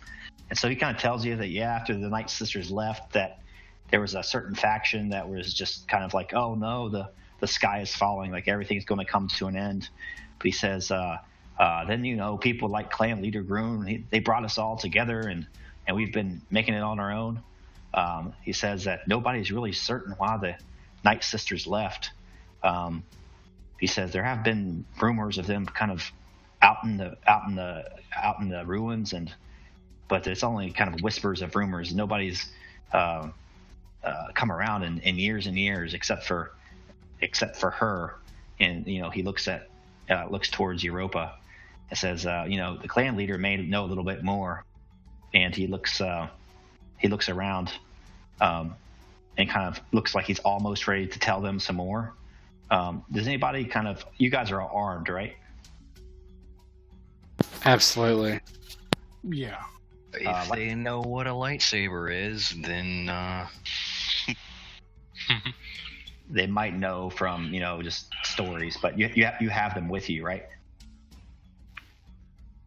Yes. Yeah, I have mine slung over my shoulder. I want you to make another charm check here. Okay. And yeah, you would have had to have a setback again, but I'm going to remove that because of your talent. Do I get any bonuses from my previous advantages? you can set it up that way. You can give yourself blues. Okay. Yeah, you can. You can give yourself a blue and remove or upgrade a check, so you could upgrade. And hold on, let me see if that's correct. I think you can. There's a little thing in cheat sheets. I think it's under threat and advantage, and you can look at what you can do with those.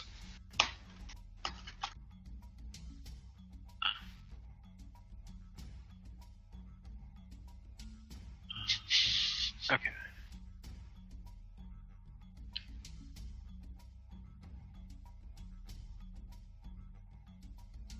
You can give yourself a blue, and then you can give Yeah.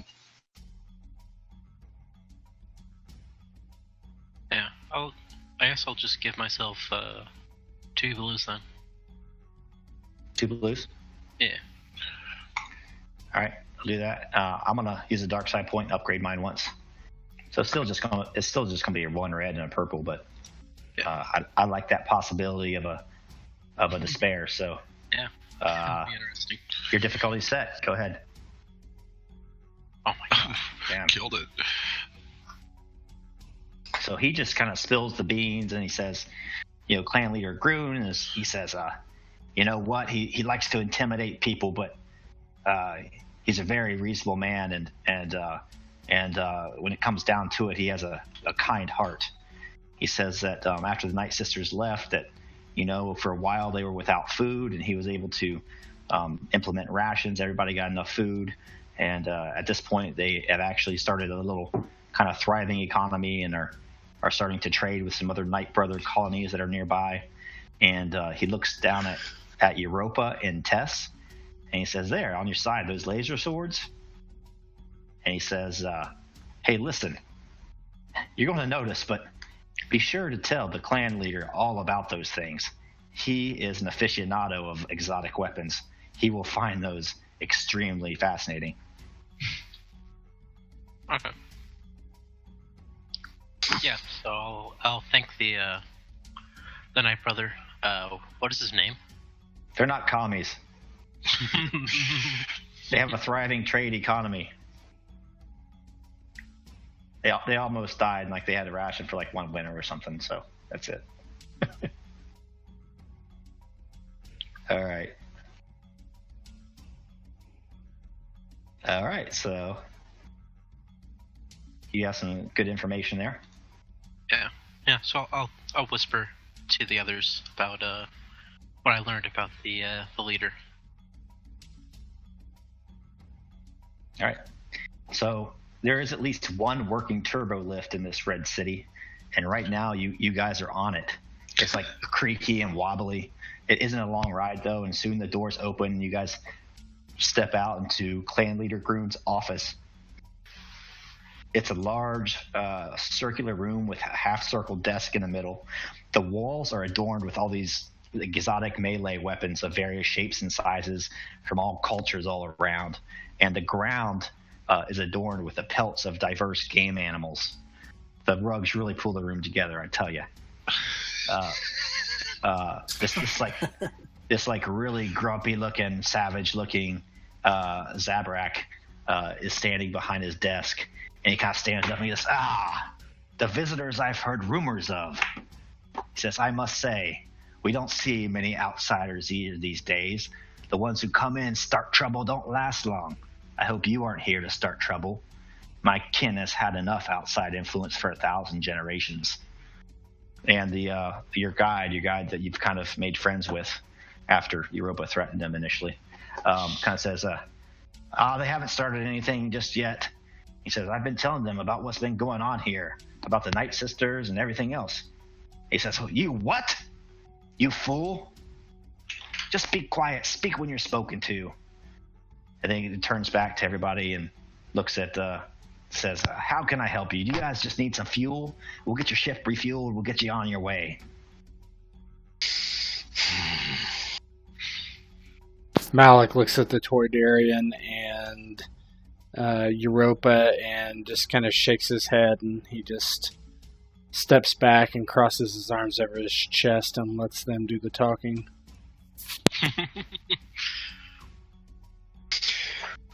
The reason why your man here, and she says this in his own language, just so no one hears it of their group, and he says, the reason why your man spoke up about the Night Sisters is me. I was once one of them. Do I recognize this guy at all? No, he's just some dude.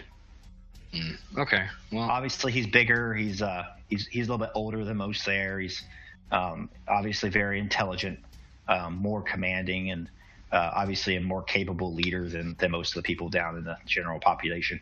Yeah, that's the reason why your man brought it up. Took him a while to notice, but...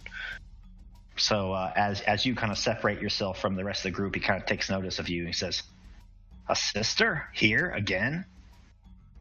He says, did you come from the Outlands, or are you with this group? I'm with them, and I'm not with the sisters, if that's what you're worried about. But, the flying bug needs to speak with you. He says, if you put it in such flattering terms, very well. But I have to say that I haven't worried about the Night Sister in years. They leave us alone these days, and I haven't gone looking for them. Wait. Before we get this started, are they here? Is Matron... And she pauses on the name. You wouldn't know if she was here anyway. And he says, I have absolutely no clue. Does the name... And she kind of pauses for a second. What the fuck was his name? Scroll. Jibbob. I think it was... No, his name is, Bezcor. Does the name Bezcor mean anything to you? I don't know, does it? That's Destiny Point. I'd have to read your story again. He's the bad guy, right? He's like the big, huge Zabrak, the Savage of this story for Europa. Like the one who was supposed to create a child with her, and that would have been like the Skywalker, born of the Force kind of thing. Mm-hmm. Yeah, we can make that part of the story if you hope at Destiny Point. I wasn't going to, but that could be a good twist. Do you guys mind? That's what they're for, man. Go for it. Go ahead. Yeah. Yeah, go I ahead. think it's cool if you rename him John in your story. But that doesn't... So tell me about how he might know he might know Bezcor. So Bezcor is this guy's... No, this guy's son. Who was taken away from him, and you imbued with the force, like the planet's force, like tied in the planet's natural force ties, and the whole the matrons did magic to imbue his son with the force and make him an artificial force user basically, and imbue him, his body, his strength, his mind, his will, and all that stuff. And okay. So he says Bezcor. His veins start to pop out on his neck, and his eyes get really intense, like there in the picture. He says, I haven't heard that name or thought about that name in years. And even though like he's probably outmatched, he looks about ready to jump over this desk and says, "What do you know of my son?" Well, she looks like a little bit taken aback from this. She's just like, all I know is what they had planned for me and your son. And that's why I ran away. And we'll play this out since you flipped the destiny point. So he says, "Tell me more. I'll do anything to get him back if he still lives, or avenge his killers." Well, he's not dead. Matron Mazorka wouldn't let her pet project go to waste. She was planning on having him create a child. He's going to use me for the results. And this is obviously in his language, so no one else hears this. So you see this like super intense, heated conversation between them, and R4 just like, you know, he's like, "What the fuck's going on?" He's listening in. Yeah. And R4 in his machine like goes, "Penny for your thoughts." Mm-hmm. And, you know, she'll explain the whole thing where she saw him on Ashan and the whole fight scene and stuff like that. Okay. So he says, "Okay." And he says, "Personally, why ever you're here, if you know anything about my son, I have a very capable second in command. If you'll have me, I'll go with you." But he says, "You couldn't have known about all this. There has to be another reason you're here." And she kind of like points at the Toydarian and says, "You can speak with him now. I'm done talking to him." Yeah. I'll walk over, or fly over, towards the man, and I point out my hand and ask for him to shake it. Can he speak basic? It's assumed this guy is, because he spoke to us before. Yeah, he's a little bit, maybe he's left the planet. He's a little bit more smarter, better educated than everybody else. So yeah, he can speak basic. Okay, cool. Yeah, so I just start speaking to him. We're here to create a defense force against the First Order. They are looking to subjugate the galaxy under their rule. We have formed the resistance to stop their aggressive actions and their pursuit of death and destruction throughout the galaxy. We came here hoping you would join us. And that the kind of peon Zabrak says, "Yeah, boss, I told him I thought it was a good idea." And he's like, "Of course you would, John." No. I like it. He goes, "Of course you would." He says, "You're not the one that has to keep this place in order. You're not the one who has to put down all the scuffles between a bunch of men with no women." And he says,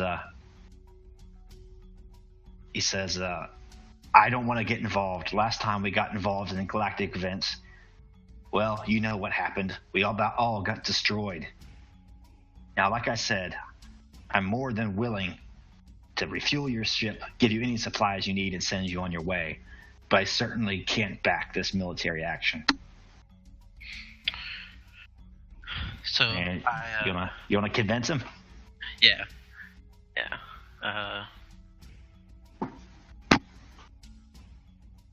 Okay. Negotiation. Okay. Can I use some of those advantages I got from my charm to get that Zabrak to come help me with it? Give me some boost die? Absolutely. Cool. You can get 2, right? Yeah. I don't have convince, so I can't help you. Or negotiation. And I'm gonna use a dark side point to upgrade it. Okay. I don't believe I have anything else that helps me, so I'll just go ahead and roll it. So, yep, you're all set. Ah, oh, wow. Holy shit. So he says, alright, let me see here. It's very confusing. So you fail, but you have an ass-load of advantage, okay? So he says, I know you're a capable sort. He says, and you know, part of me wants to give these men something to do, something to aim their energy at. But I simply can't allow it. Last time this happened, it's too much to consider. I'm sorry. We can't make it happen. Please go in peace and we'll send you on your way. And then he looks down at the lightsabers on you guys found out that he likes exotic weapons, right? Yeah. Yeah, it's pretty clear from the walls. So he looks down at the lightsabers at on Tess's hip and on Europa's, and he says, he almost stops mid-sentence. He's like, well, what have we here? Lando's here. Oh my god.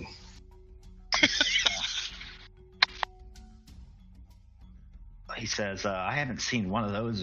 I've never seen one of those. And he says, what holovids we have here from the old days, I know what it is. It's a lightsaber. And he's like, I know it'd be too much to ask for you to barter with me and give me one of those, but I'll tell you what, can I just hold one and ignite it? No, I do something better. Since Europa, from behind her, pulls out the red saber that she had picked up from before.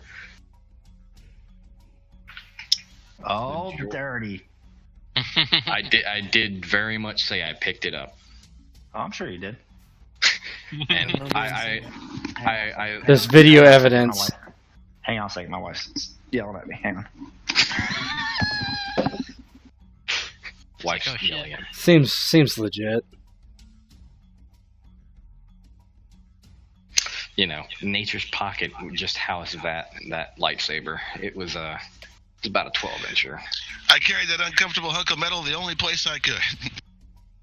Well, before this, all I had was a giant fucking a bikini, a literal entertainer's clothes, basically stripper clothes. So, you know, the only place I could carry it is up the Nature's Pocket. Which Nature's Pocket is the question. Oh, you know, the brown one. I think that's legit. I didn't tell Christy that was going to be game, and she thought like weird people were in our house or something. Well, yeah, you're there. No, we're finishing our basement and stuff, and so like we have all these different subcontractors coming through all the time, and some of them are kind of shady. So Of I'm course. pretty sure that's just a requirement of subcontractors is to at least look shady. most of them are pretty good, but every once in a while, like the painters, like dude, they've inhaled a little too many fumes. They probably have. It doesn't seem out of the... I don't know, but like I'm in a new house because our old one burned down, and all the contractors we have were shady as shit. If you ever have your roof redone, we'll see if they're still allowed to, if the same roofers come out, because they might not be allowed to be here very long. They're gonna have to jump this gigantic wall that's gonna get built. Yeah, my brother like builds like beautiful homes, like $1 million plus homes, and like one time the sub fucked up a job or something, and they couldn't pay him back for it. So he gave my brother like an assault rifle, like an AR, whatever, 15, and an AK-47. Nice. Well, I mean, you can buy a good AK for about $300, so. That's like a drywall guy or something, I don't know. All right, but so you hand him this lightsaber. No, I produce it opposite of my own, and then like I ignite my own, which has the two purples, and it's like, well, you're in luck. You pledge yourself to our cause and help fight the First Order and your men, and we'll tell you where to go, and we'll see you there, and you can have this. And she disignites it and throws the hilt at him. So he reaches up and catches it. And he says, as far as my support, you absolutely have it. He says, but there's just one more step. These are warrior-like folks. You can convince me all you like, but my people will not join you on my word alone. You must prove yourself capable to them in combat. We see such contests are not only a trial of martial prowess, but of character and a willingness to suffer. If you wish us an ally, meet us in the town center at sunrise tomorrow. There you'll be tested in combat. And he kind of goes over the terms of it. It's like no blaster rifles, no energy weapons. It's going to be melee and fists only.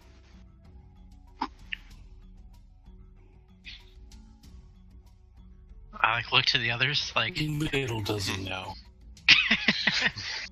Little does this man know. And Europa can't help but crack a evil fucking smile. And she's just like, Malik's out.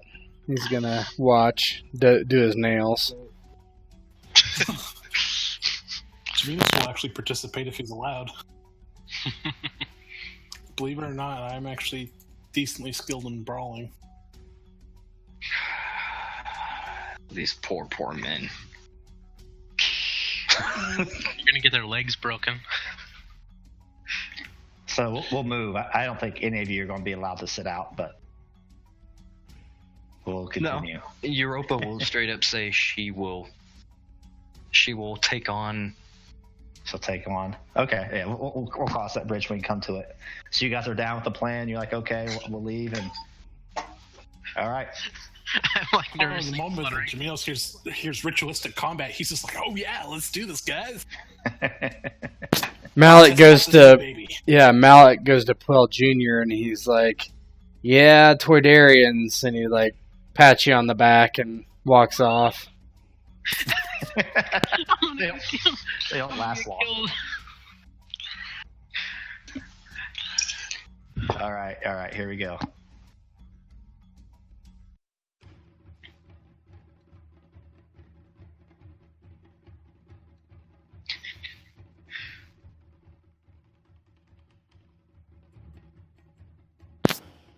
So you guys go home and like talk to yourselves overnight, and everybody kind of makes fun of Mance and says, like, you know, do you have any kids back home? You know, you might want to write out a will, that sort of thing.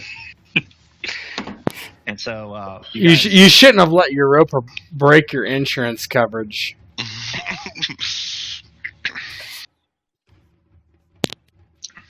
I've got So- this red shirt here for you.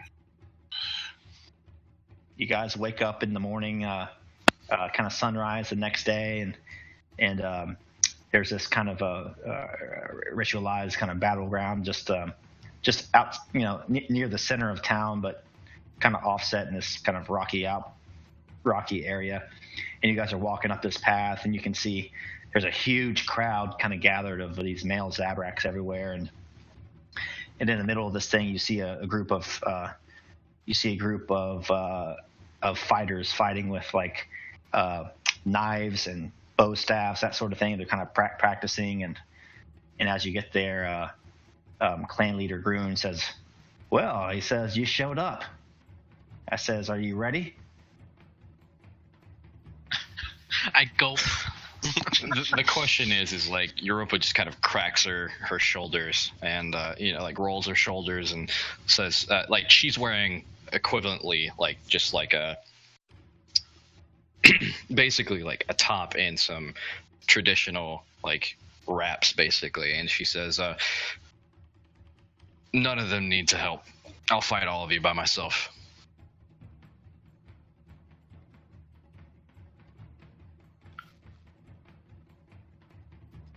Okay. I wasn't part of the deal, guy. I want in on this guy.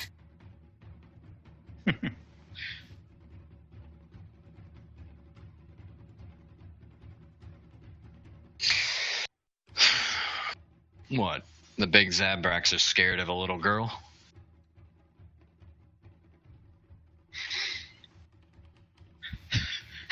I say this is probably not the best way to get them on our side. Is get beaten by a Night Sister. So what's Tess thinking about all this?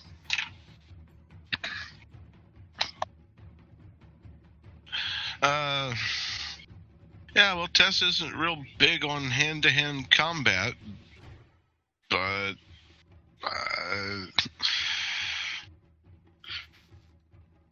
of course, Europa seems to be ready to kick all of their asses. So Tess wishes she was running the concession stand. Yeah, like Europa's just like. He also looks like he's legitimately been betrayed.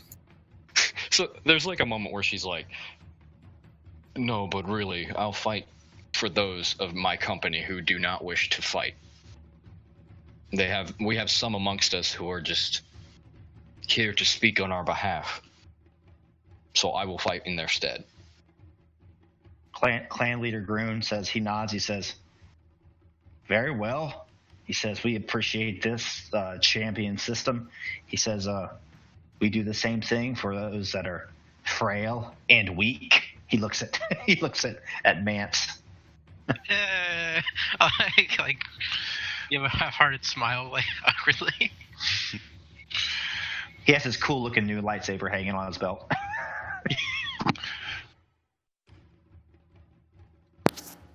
All right, so is it just gonna be Jaminos and Terex taking on everybody? There's Tess in on this. Malik will fight. I've got enough brawling where I can punch somebody, probably. All right, so everybody that's fighting, I want you to just give yourself like a vibro knife or something. It's 6 damage. I don't need a vibro knife. I will use my fist. Use your fist. Not a vibro. Yeah, it's 6 damage and crit 3 and pierce 1. If you want to use it, if not, it's fine. But you guys can give yourself that weapon.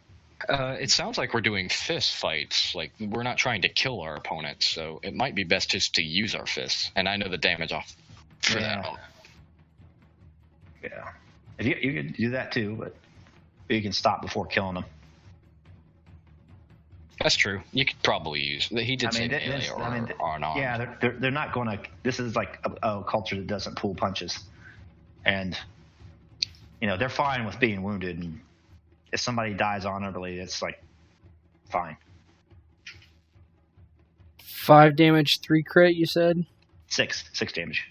Yeah, that's fine. Sorry, 6 damage, 3 crit. Yep. All right. What? Use brawl skill.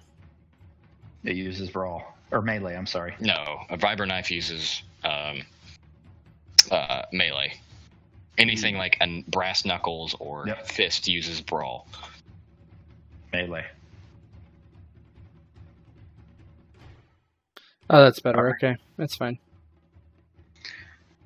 All right, so you don't sense any danger in this, but the clan leader asks that Mance or somebody else kind of guard all of your weapons, and you guys get all geared up to go. Okay. So you hand all of your stuff over to them and get ready to get it on. So I'm going to clear the initiative slot. Remove all turns, clear.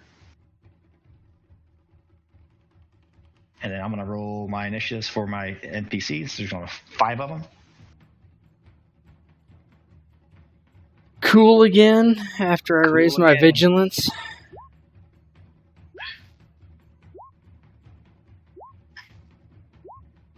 And you guys can roll yours as well.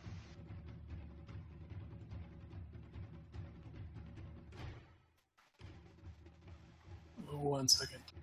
I always space on this. It's under combat, the first thing under combat. Yep. There we are.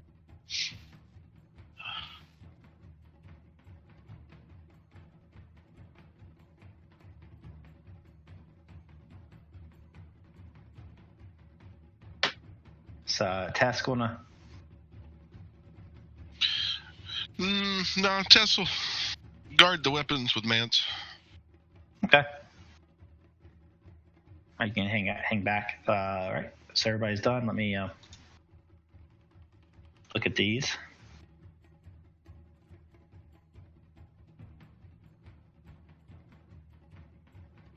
It's weird how the math is off. Like when you ask it to put it in order, it like actually doesn't do it correctly.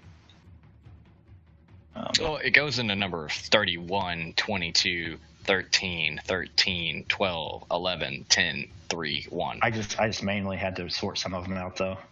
All right, good. All right, so we're ready. Ooh, the NPCs actually rolled pretty well. I think I'm the 12.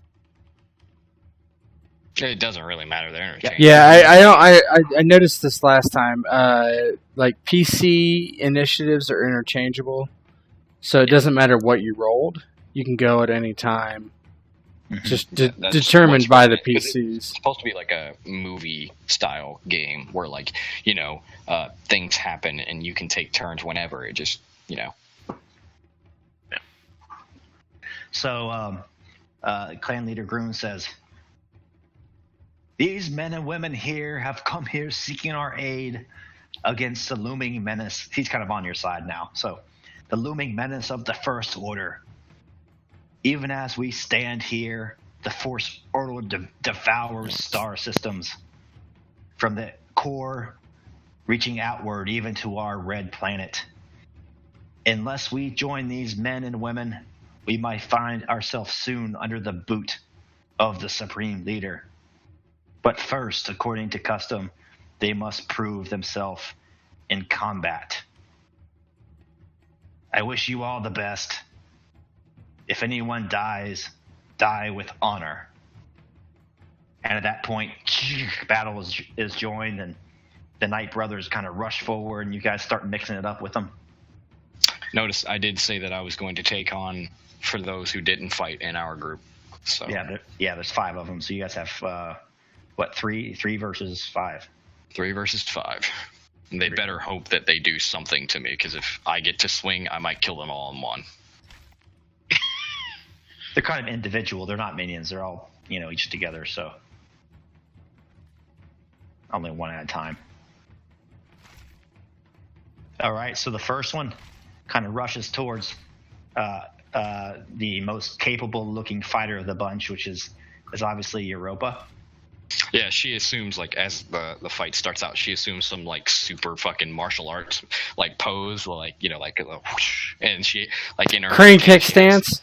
Crane kick, like train kick stance or whatever. No, I'm talking about Daniel LaRusso, man. Karate Kid crane kick. Yeah, no, she's in like yeah, exactly. A low stance. Sweep the leg. And she's got like this sick-looking vibro knuckle in her right hand, and she does like the finger come here thing to like 3 of them. I'm super tired here. Is that 1 purple or 2? I forget. I think it's 2. Yeah, I think melee. It's 2 because it's regular melee. Then they get my defensive stuff. What's your defense on that one? 3. 3? Jeez. What? Yep. Defensive training. Nice. Are we allowed to keep our armor? 1 from my armor, 2 from defensive training. Bo. Yeah, you can keep your armor. Good. I was going to take my armor off if you wanted it, Bo. Because you're just badass. But I'm not going to make you take it off unless you want. No, I'll keep it on.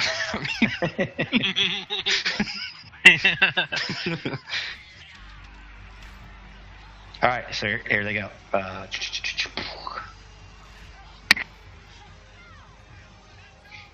Oh, you... no! Broke weapon. Broke weapon. Have to add it again. Dun, dun, dun. That sucks on that. Like... Yeah, I've seen a forum about this current thing. They're trying to fix it, so... 6. I'm not going to put the little pierce in there then. I think that might be effing it up. You don't add it into the modifiers. You keep pierce out of it. Yeah. Well, I had it on qualities, which shouldn't mess with it, but whatever.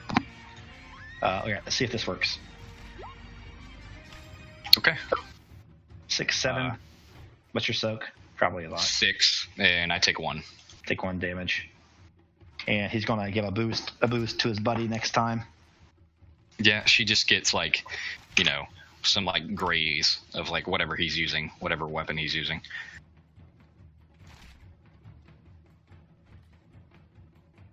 So the next one moves to kind of flank you on your other side while you're fighting this one guy, and he's going to kind of swipe at you with the knife as well. Same thing, by the way, because I don't think there are bonuses for ganging up unless you have a talent for it. Nope.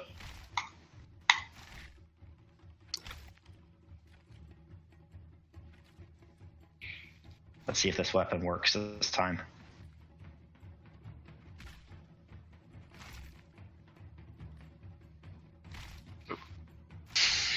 Miss. So same thing. Swipes at your hamstrings. You jump over the knife, land on the ground. But you're kind of 2-on-1, so a boost to the next combatant. And the third guy is going to come after you as well, so you have 3 on you. Yep, multiple opponents, though, gives me a blue, so he's even more in a world of pain. So you have 3 on you. Yep. And I'm going to upgrade it at once on this one. Okay. And same thing. Let's go. 6, 7. So 1 damage. 1 damage. Death by 1,000 cuts. Hey, it happens, man. That's a good way to do it. Although it doesn't happen a lot in this game, but it happens. All right, PC's Well, up. it's better than death by 1 cut and have your arm ripped off. If I may go first, I'd like to try to help you guys out with some inspiring rhetoric. I don't need the help. Give it to someone else. Well, I mean, it's you're any good enough. ally You can- within range. Yeah, you can So- probably give it. Oh, well, I mean, if you want to give it to me, I'll take it. Because I can give it to all 3 of you. Oh, That are in there. okay then. He's that good. It's like he's the cheerleader. Like, go. Is this the exact same build as Bruno's Quill, or what? I Isn't think it- so. Isn't that exactly what the shit he would do? Yeah, you can do stuff like that, like that inspiring rhetoric, or you can have scathing tirade, and scathing tirade basically is like a debuff. So he would just kind of like talk shit about like these fucking guys are weak, You can't even speak guys. basic. Yo, these guys. So what do you do? Right? Is it leadership check then? Yeah, it's a 2 difficulty, average. But then, All right, your difficulty is set. Okay. Boom. Okay.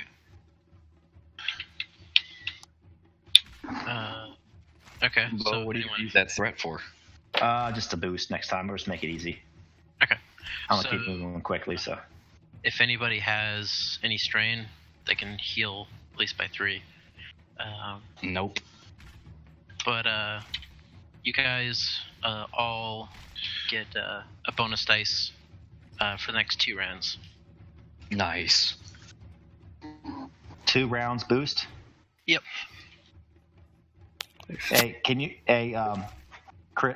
Nick, can you keep track of that for me? Yeah. All right, great, thanks. All right, next PC is up. Do y'all mind if I go? Go ahead. Go for it. I'm still.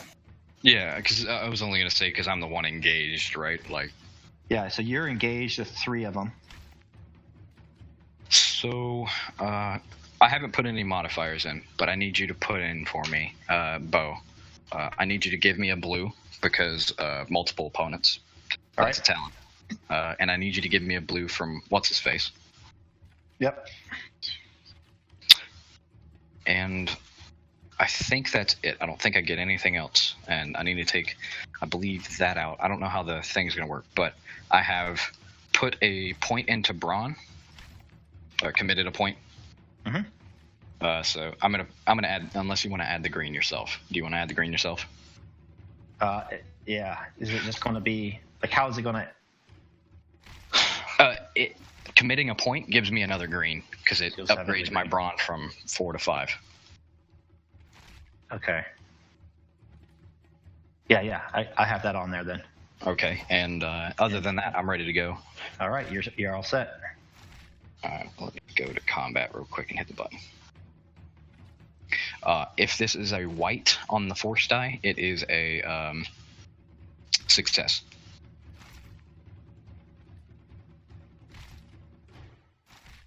Did it roll? There it goes. Well, lagged. Yeah, force dice didn't roll. It's part of it. Oh, the force die didn't roll, but let me roll that because it's actually pertinent. No, I'm not going to spend a fight point to flip it either. So that's 10 damage and 2 crits. And 2 crits, well, I can't knock them out, can I? No, they're like rivals. Well, I'm going to use 2 of the knockdowns to knock down 2 of them. Just knock them down. And So I think with the rivals though, you can just target one of them, right? yeah, but it's advantage. Okay, makes sense. And they're engaged with you. So let me Yeah. let me look and see how many hit points these guys have. So the one you're attacking, you got 10 damage, right? 10 damage and pierce 1. Okay, so 3, 7. He's gonna take 7. If I can't knock someone down, he's going to get crit. 5.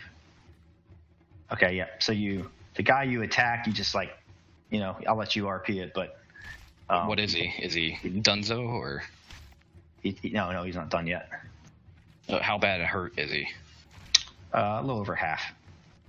Yeah, so like this guy, he comes running at me, and he's the one who hit me, obviously, and she just kind of like shrugs off the main blow and then uses his body against him, and like with the vibro knuckle punches him in his throat and throws him over her shoulder, and then dodges the other 2, and throws him behind her, hitting him and knocking him down.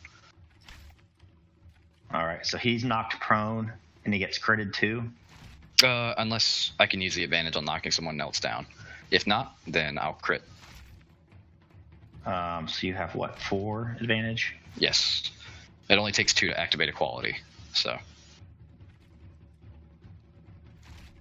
What's the crit on your vibro knuckle thing? 2. 3. It's on the 3? card. 2. It's 2. Oh, okay, yeah. So I think you can crit one of them and then knock the other guy down, or you can crit him and knock him down. No, I'm gonna crit him and knock him down. So that same guy just gets crit and knocked down. Okay. Let me roll it up here.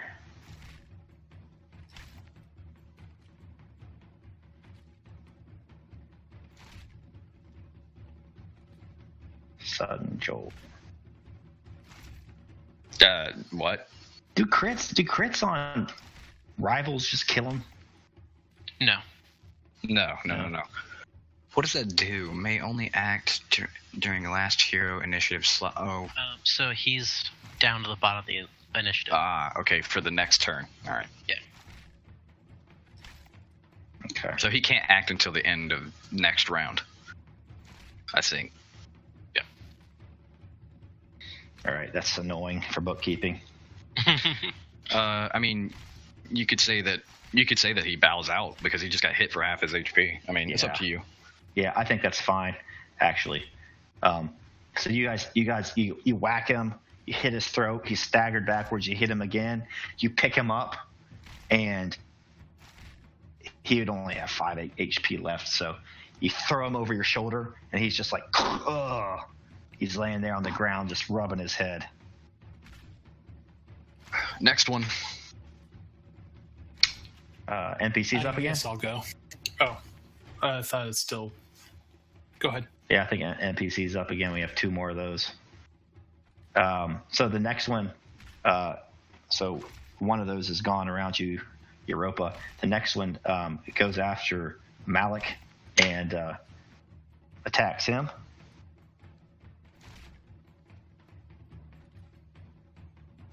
clear that. I have 1 defense versus melee.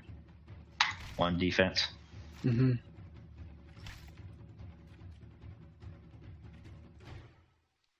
All right. 1 second. Let me look at something. I might have a...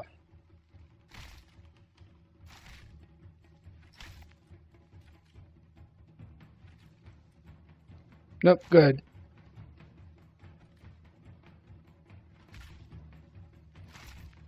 Ooh, so 7 damage and then a crit.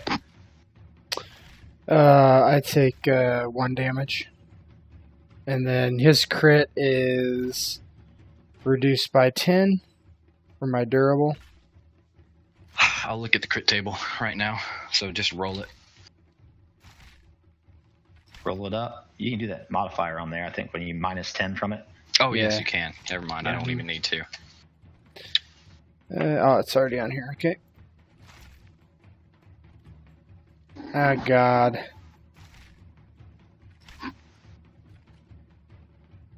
Oh, no.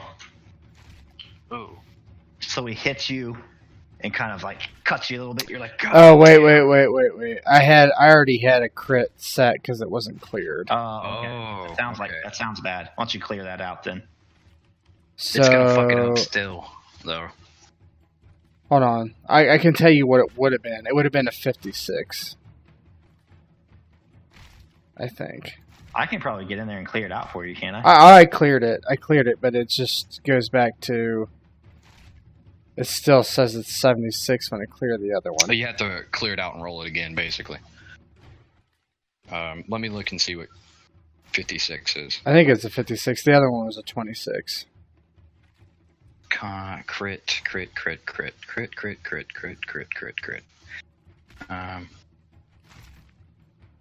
56 is agonizing wound. The target increases the difficulty of all brawn and agility checks by 1 until the end of the encounter. Ouch. All right, remember that. I'll keep track of it. Okay. All right,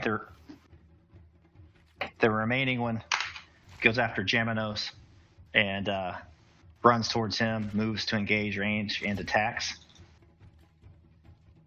And what's your melee defense? Okay. 2.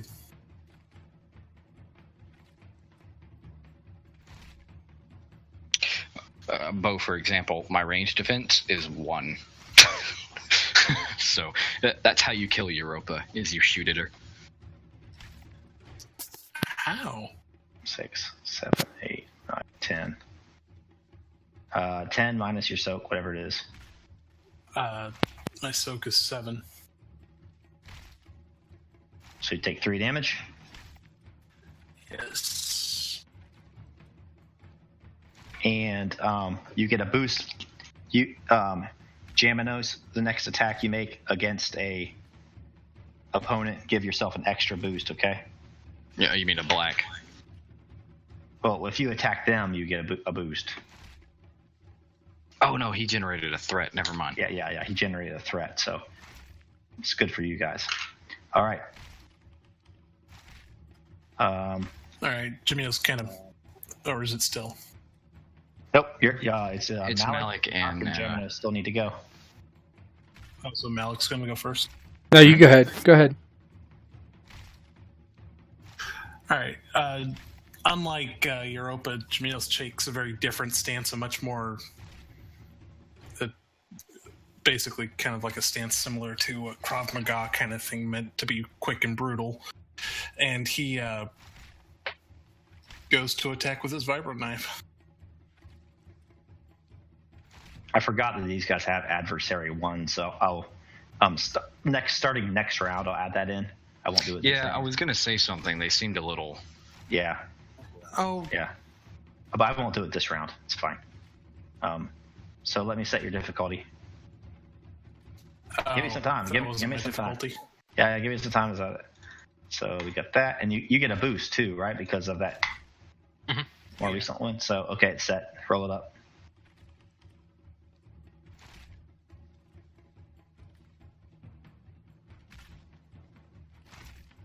So that actually should be 6 No, It's your 8 damage. numbers are all mixed up. Yeah, so 8 damage, and they have some decent brawn. So your guy's going to take 4 damage, and that's it. You didn't get advantage of threat. So Malik, you're up. Malik basically tries to kick the guy in the balls. Keto chop. And let's see. So I'm Wow, rolling what a douche. brawl, huh? You got my difficulty set? Yeah, you're ready. You're ready to go. So 6, 8. You didn't get the boost dice, but Oh, Oh yeah. Just roll a blue. There's no point in re-rolling. You might get worse. Here, I'll do it. To advantage. What do you want to do with that? kicked him in the balls. Can I stun him? If you're using just melee, you can knock him down, or you could disorient him, which gives him a black. Let's disorient him. So Malik basically like acts like he's gonna punch him like a jab, and instead of jabbing, he just like kicks him straight in the nuts as hard as he can. oh my god! Quintessential Malik move. Does the Muhammad Ali rope a dope? Yeah. Literally everyone in the place like winces. Every guy in the place. Oh. Party foul, man. So so we're back to the top of the round here, and so now we have Malik kind of paired off with the guy. We have Jaminos paired off, and we have 2 guys kind of flying fists, slashing knives on Europa, and one of them is taking a slash to her face.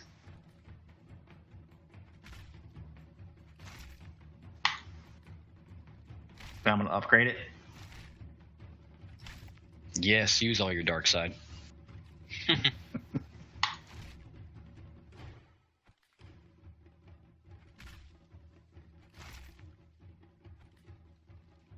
Eight. It's 2 damage. 2 damage and a threat. So next attack you get, remember you get an extra boost, okay? Yeah, I got it. All Don't right. worry, I got it. Where's that blue from? You're not adding Because Mansa stuff in. he got a threat. Okay, gotcha.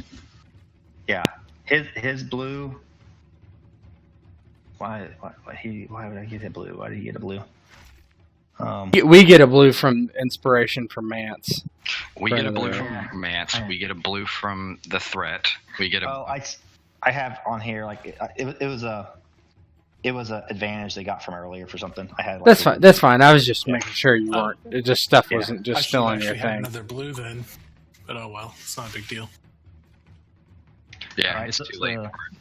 The Next next one slashes at you again. I will not use a force point on this one. You might want to remove that 3rd NPC. The what? And one, I think. Or no, he left. Okay, yeah. The 3rd NPC in the turn order. You need to remove him. Oh yeah, there we go. 8 damage. Roll your crit if you're going to do a crit. Let me see. That 4. Is that 4 right? I want to make sure it wasn't still upgraded. It was. It was still upgraded. Oh, yeah, it was. I'll re-roll it. Please do. The more often you play, the quicker you get it, like doing all this stuff. So that actually does some damage. So 6. It does 4 damage to me. Good job. Add it up. So those 2 guys have gone. Yeah, he gets like a knife in my shoulder or something, like between like the socket, and it like sticks there, and he's not gonna feel good. That dude with his knife is about to get a world of pain, so I'm gonna use a light side point to upgrade my check. So put the upgrade in there, and make sure you put the green in there. And I'm adding the adversary on this round too. Make sure you put a green in there. And you get your blue too from the I inspiring. get record. 3 blues. Holla. All right.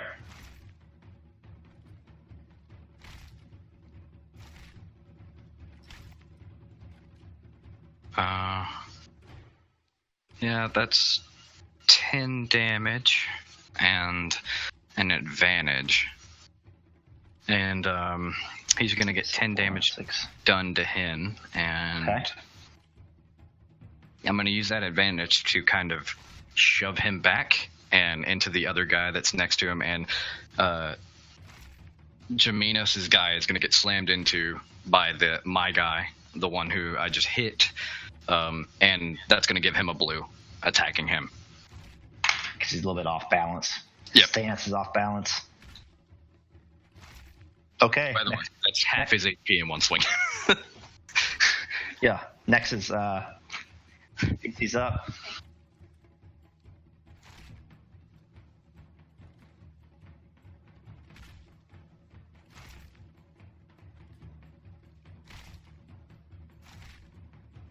Who's going next? Probably Jaminos. Oh, okay. So am I getting the blue from the inspiration? You get a blue from inspiration. You get a blue from me. Okay. You don't need to worry about that. He's got it. Your difficulty is set. Oh, Jared, you didn't put a green in there for me. I did. No, you didn't. Well, oh yeah, you did. Yeah, you did. It put the yellow down there. All right, so that's 6, 7, 8. Okay.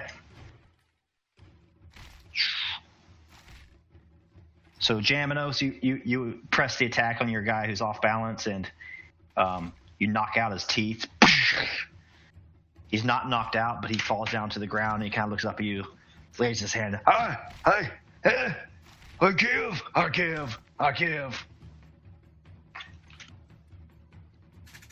And so he's I going to be out. immediately stop. He's going to be out of the turn order. Oh, wait a second. Oh, okay. Well, I've been doing wounds wrong then because my brawn went up by 1, so my soak went up. I'll just give myself back 2 HP.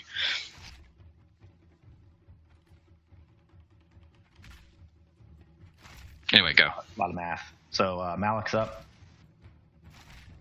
So, the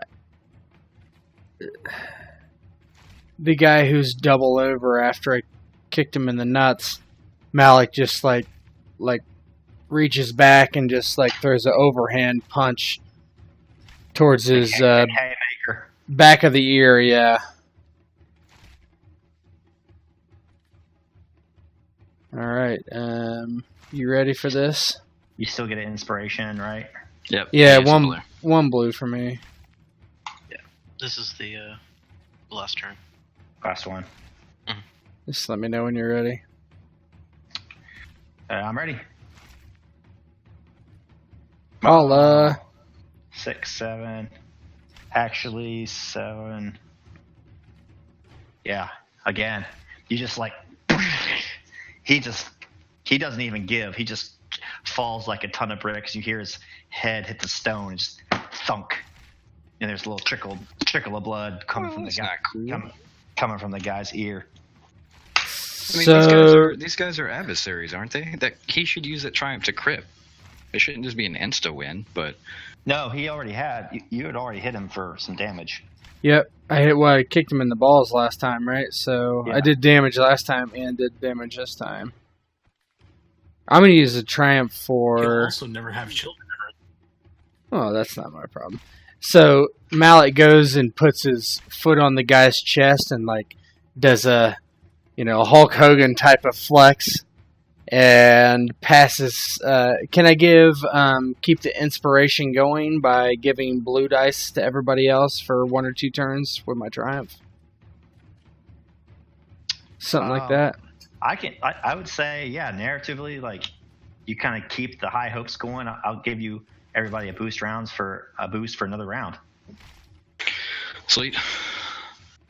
Yeah, I think that's cool. That's good use. Back of to the triumph. top. It's actually. Is Europa going to get upset if Venus helps out? Yeah, I think. By the way, Mance's Jared, turn. going forward for these next rounds, I'll be doing 1 more damage. So, All right. Mance, I think it's your turn before the top of the round. Okay. Could I just restart my Inspired Rhetoric then? Or at least try to? You can. Okay, cool. Let me set your difficulty. All right, it's set. Oh, wow. Oh, ooh, well, I It's a guess lot. you. Oh, wait. Do I get a boost die from his yeah, you do. Okay. I'll just roll it for you. I'll roll it for you. Solitary boost die. Ah. Yeah. You can do something with that to advantage, though. You can select give- me. Yeah, I'll give it to you. Sure. Sweet. Yeah. I like this guy already. I don't boost so you're- anybody. You're still fighting two guys. You have one that's pretty badly injured, and you have one that's still pretty fresh. I don't care about that. They can swing all they want. They're not hurting me.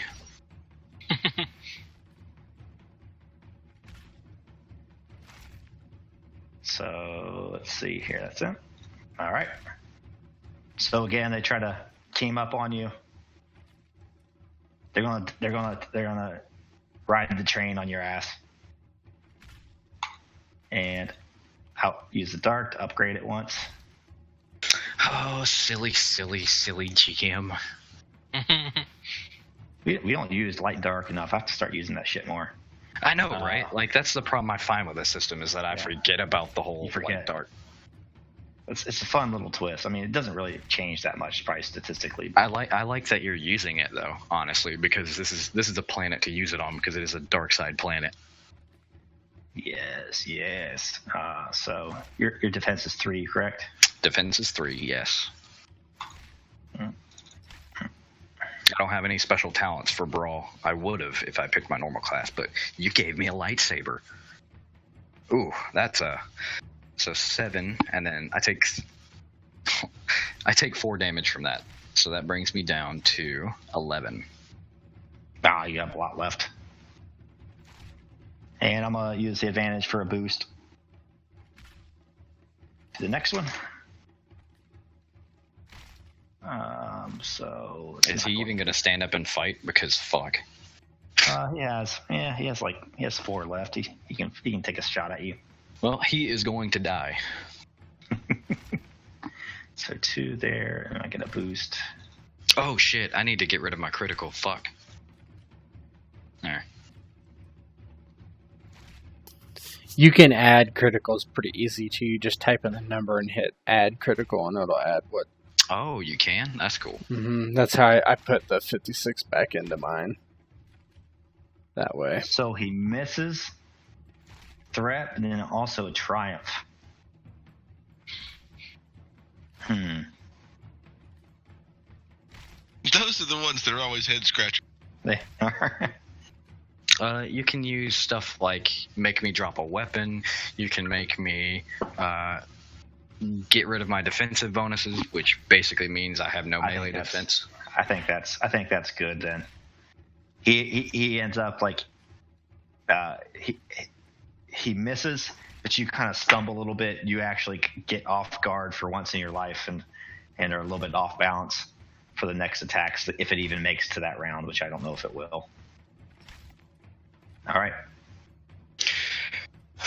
And give yourself an extra boost from that threat I rolled. Oh my fucking god! I have like 4 boost. Jesus Christ. Well, okay. Set up 4 boost. Give me a green, and fuck it. I'm gonna use another light side point. Keep this train going. Just murderize them. 4 boost, 1 green, 1 yellow, or 1 upgrade, and Is this against the fresh guy or the one that's beat up? this is against the. Well, he just did 4 damage to me, so he's gonna die. I'm gonna make an example of him.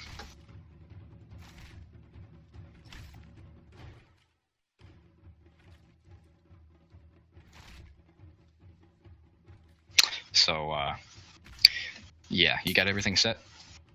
Yep. Actually, you know what? This is going to be on the new guy. Changed my mind. Because he has yet to... Well, actually, yeah. You ready? I'm ready. Ooh, despair. That means my vibro knuckle breaks. Wait, what happened to your dice? Oh. You only got one. Oh. Oh, for some reason it didn't.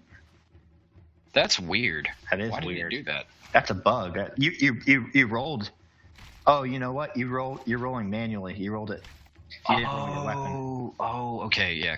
Do I have your permission to re-roll that then? Just roll it again. Yeah, it's fine. You planned that. Still got that. With that 3 despair advantage, I would have crit, but the despair means you can do a couple things to that. You can damage my weapon. You can. I'm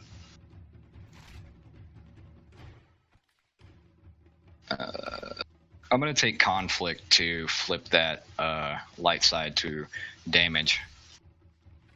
So it'll be 6, 7, 8. So actually, then if you do that, he will go down exactly. Yeah, I'll do that. So he goes down. Okay. Let me remove him. So you hit him. He goes down, but you hit him so hard, your vibro knuckle just breaks and shatters and clatters to the ground.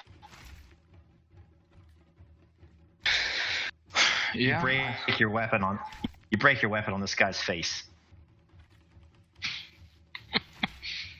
I don't need my weapon. I'm just gonna start fucking with this other guy. Like I'm gonna start knocking him down and messing with him. He has to get past Jamos and Malik. They might take him out. We'll see. Anyway, moving on. All right, guys. Who's going to go next? Jaminos can go. Malik's teabagging this guy over here. Basically, while this guy's been distracted, I've just kind of slowly approached this guy from behind, and I'm just going to be like, I'm going to basically slide blind him.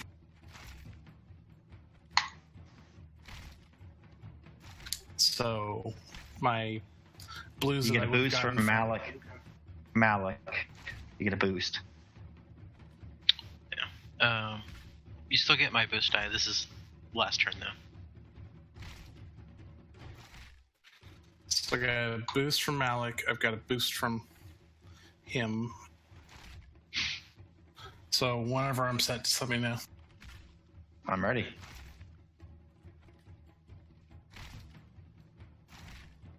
Six, 7 minus. It's gonna be 7 minus 4 is 3.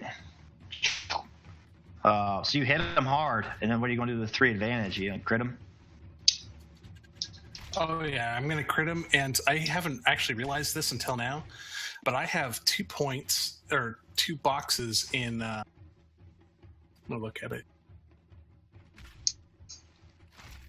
Oh, actually, I kept forgetting. I've been forgetting Pierce too. You actually hit him harder. I have two boxes in lethal blows. That adds 20 extra to the crit table. all you do is when you roll a crit, put the plus 20 into the modifier. That's it. And the weapon has vicious 1 too. No. Yeah, but you have to pay to activate that. Yeah, and that's not. I don't think he. Like you didn't enter in the weapon. Like the damage says 1 and crit 2. And I'm just literally going off of what it says on the character generator. What weapon is it? Brawling? Because brawling is. No, it's vibro knife. It's melee. I'll tell you exactly. Which one? No, that's not correct. It's 6, I'm right? looking at it right here. It says damage plus 1. It's plus 1 to your brawn. Okay. So it's your brawn number plus 1. So it'll be 4. So 10. Okay. Wait, why does he have 10?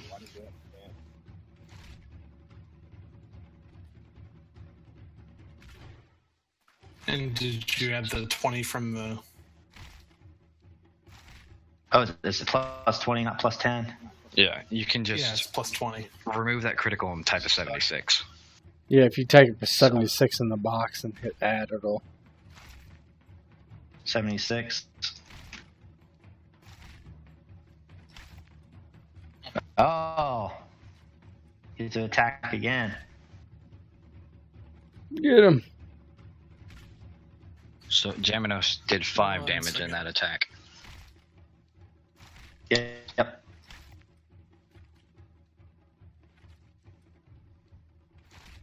Rolled again, homie. Nice.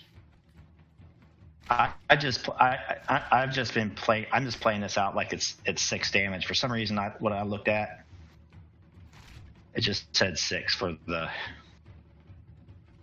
No, that's the damage he has because 5 plus 3.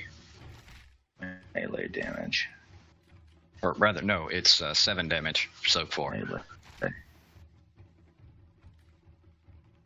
But he can crit again, so it'd be a plus 30 this time.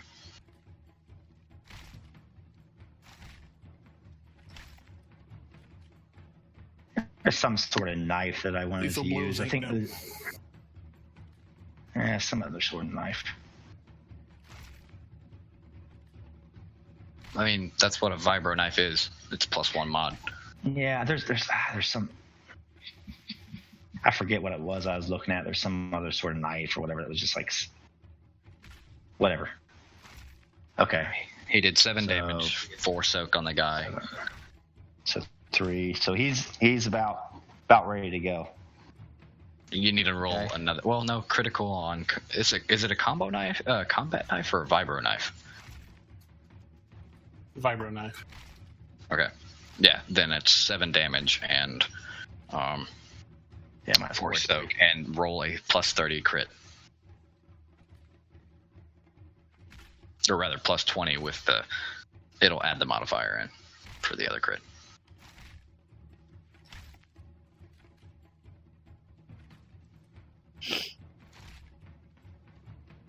Well, here's the question, Jaminos. Do you want to activate Pierce or do a critical? I'd rather do the critical. Unless. I mean, if you do Pierce the will kill him. Pierce, you do the Pierce, I'm pretty much gonna knock him out if that doesn't. Assuming that I must hit. have been. I must have been hallucinating when I set up these stats for these Night Brothers. I know. know. So It 4 might be sounds about. specifically for them because of their brawn. It might be that, but not for the same for everyone else. I swear I could have sworn I had some weapon that was just like a straight 6 damage and crit 3 and pierce 1. Yeah, there's no sword that I can find in the generator that does that. Yeah, I'm fairly sleepy The deprived. closest thing is a fusion cutter at 5. Yeah. Whatever, it's fine. Fight using fusion cutters. All right. It'd be terrifying. So he's Oh, wait, no, there's a C-12 stun master, but anyhow, yeah. this guy. You whack him and he submits as well. He's has the crap beat out of him, so he goes down. I did just basically Game of Thrones stab him twice in the back while he was studying Europa's style of fighting or something. Yeah, so all 5 of these guys are down, and 3 of you are standing tall, and there's a crowd gathered around, and clan leader Groom kind of steps forward and says, "Very well, who has this man's support?" And most of the crowd just starts to yell and cheer and says, they'll say like things like, "We're with you, we're with you." We did it. We did it. It's like the most monotone celebration of all time. We did it, guys. Yeah, Europa just kind of like, she's bloody. She's got a knife sticking out of her shoulder, and she just kind of like is standing over the guy that has his face bashed in and, offers a hand to him if he's still alive. Malik goes, "Wah!" And he's like doing all these like fake like martial arts moves, like punching and kicking, and like flexing for the crowd. Dude, I bet Malik's like got dad bod now. Like he has to. He's got like Oh, I doubt it. He's been on too many missions. So no, as but you he's got guys to be are like the super swag like beer gut dad bod. you guys are cheering and stuff, and helping these guys up. There's blood everywhere and whatnot. And towards the back of the crowd, you guys probably can't see it, but if you had a bird's eye view of this crowd, like it starts to like part like the sea, and like as somebody's coming through, like super powerful person, and then suddenly this like giant hulk of a Zabrak Bon Scott? makes himself known. Oh no, this is Metallica. My bad. Oh god. And he has this huge staff, and he says, "You!" He says, "Night Sister, come forth."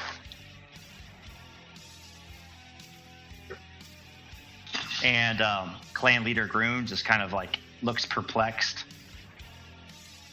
and he like says to Mance over his shoulder, he's like, Do you know who that is? I don't know who that is. Do you know who that is? Like Europa just kind of like is awestruck and is like,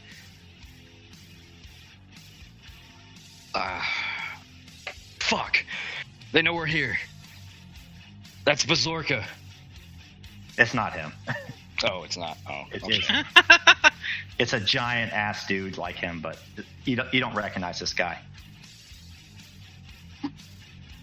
Did we just walk into the WWE? Is he going to suplex us? Oh my god, he's giving him the chair. That's what this music reminds me of. So as you're standing there looking at him, he has this big grin on his face, and he says, "You, Night Sister, have fought well." And he says, he raises his staff, and he just claps it on the ground, and this like green energy just goes out, and he says, "Sisters, come forth." And then like all from these rocky outcroppings, these red clad figures start to emerge. Oh no, I'm picking up one of those bows, goddammit.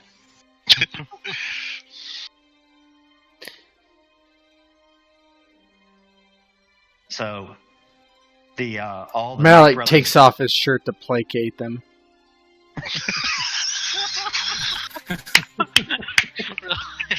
So as you guys as this guy comes forward, like all the rocks just come alive. Like I don't know if they've been there the whole time or what, but they just kind of stand up there blending in with the red surroundings, and you guys are surrounded, and all the Night Brothers kind of fade away, and they're like, "The sisters, they're here, they're back." And a tattooed female kind of picks her way down from the rocky outcropping and says, "You fought well." He says, "You may have won the Night Brothers' loyalty. Now you have ours as well. Our magics has given us visions, and now it's the time to join forces with you."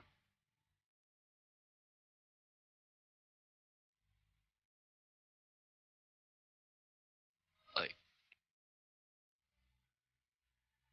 Europa's just kind of like, why isn't the matron with you? What is this, a joke? I don't know. Is she with you? She's with him. Whoever this matron is. The matron is like a bad guy. She's not there then. These are good people. They're reformed. She's just kind of like, why hide? Why didn't you just... Man, how do you even know? She's just kind of like, okay.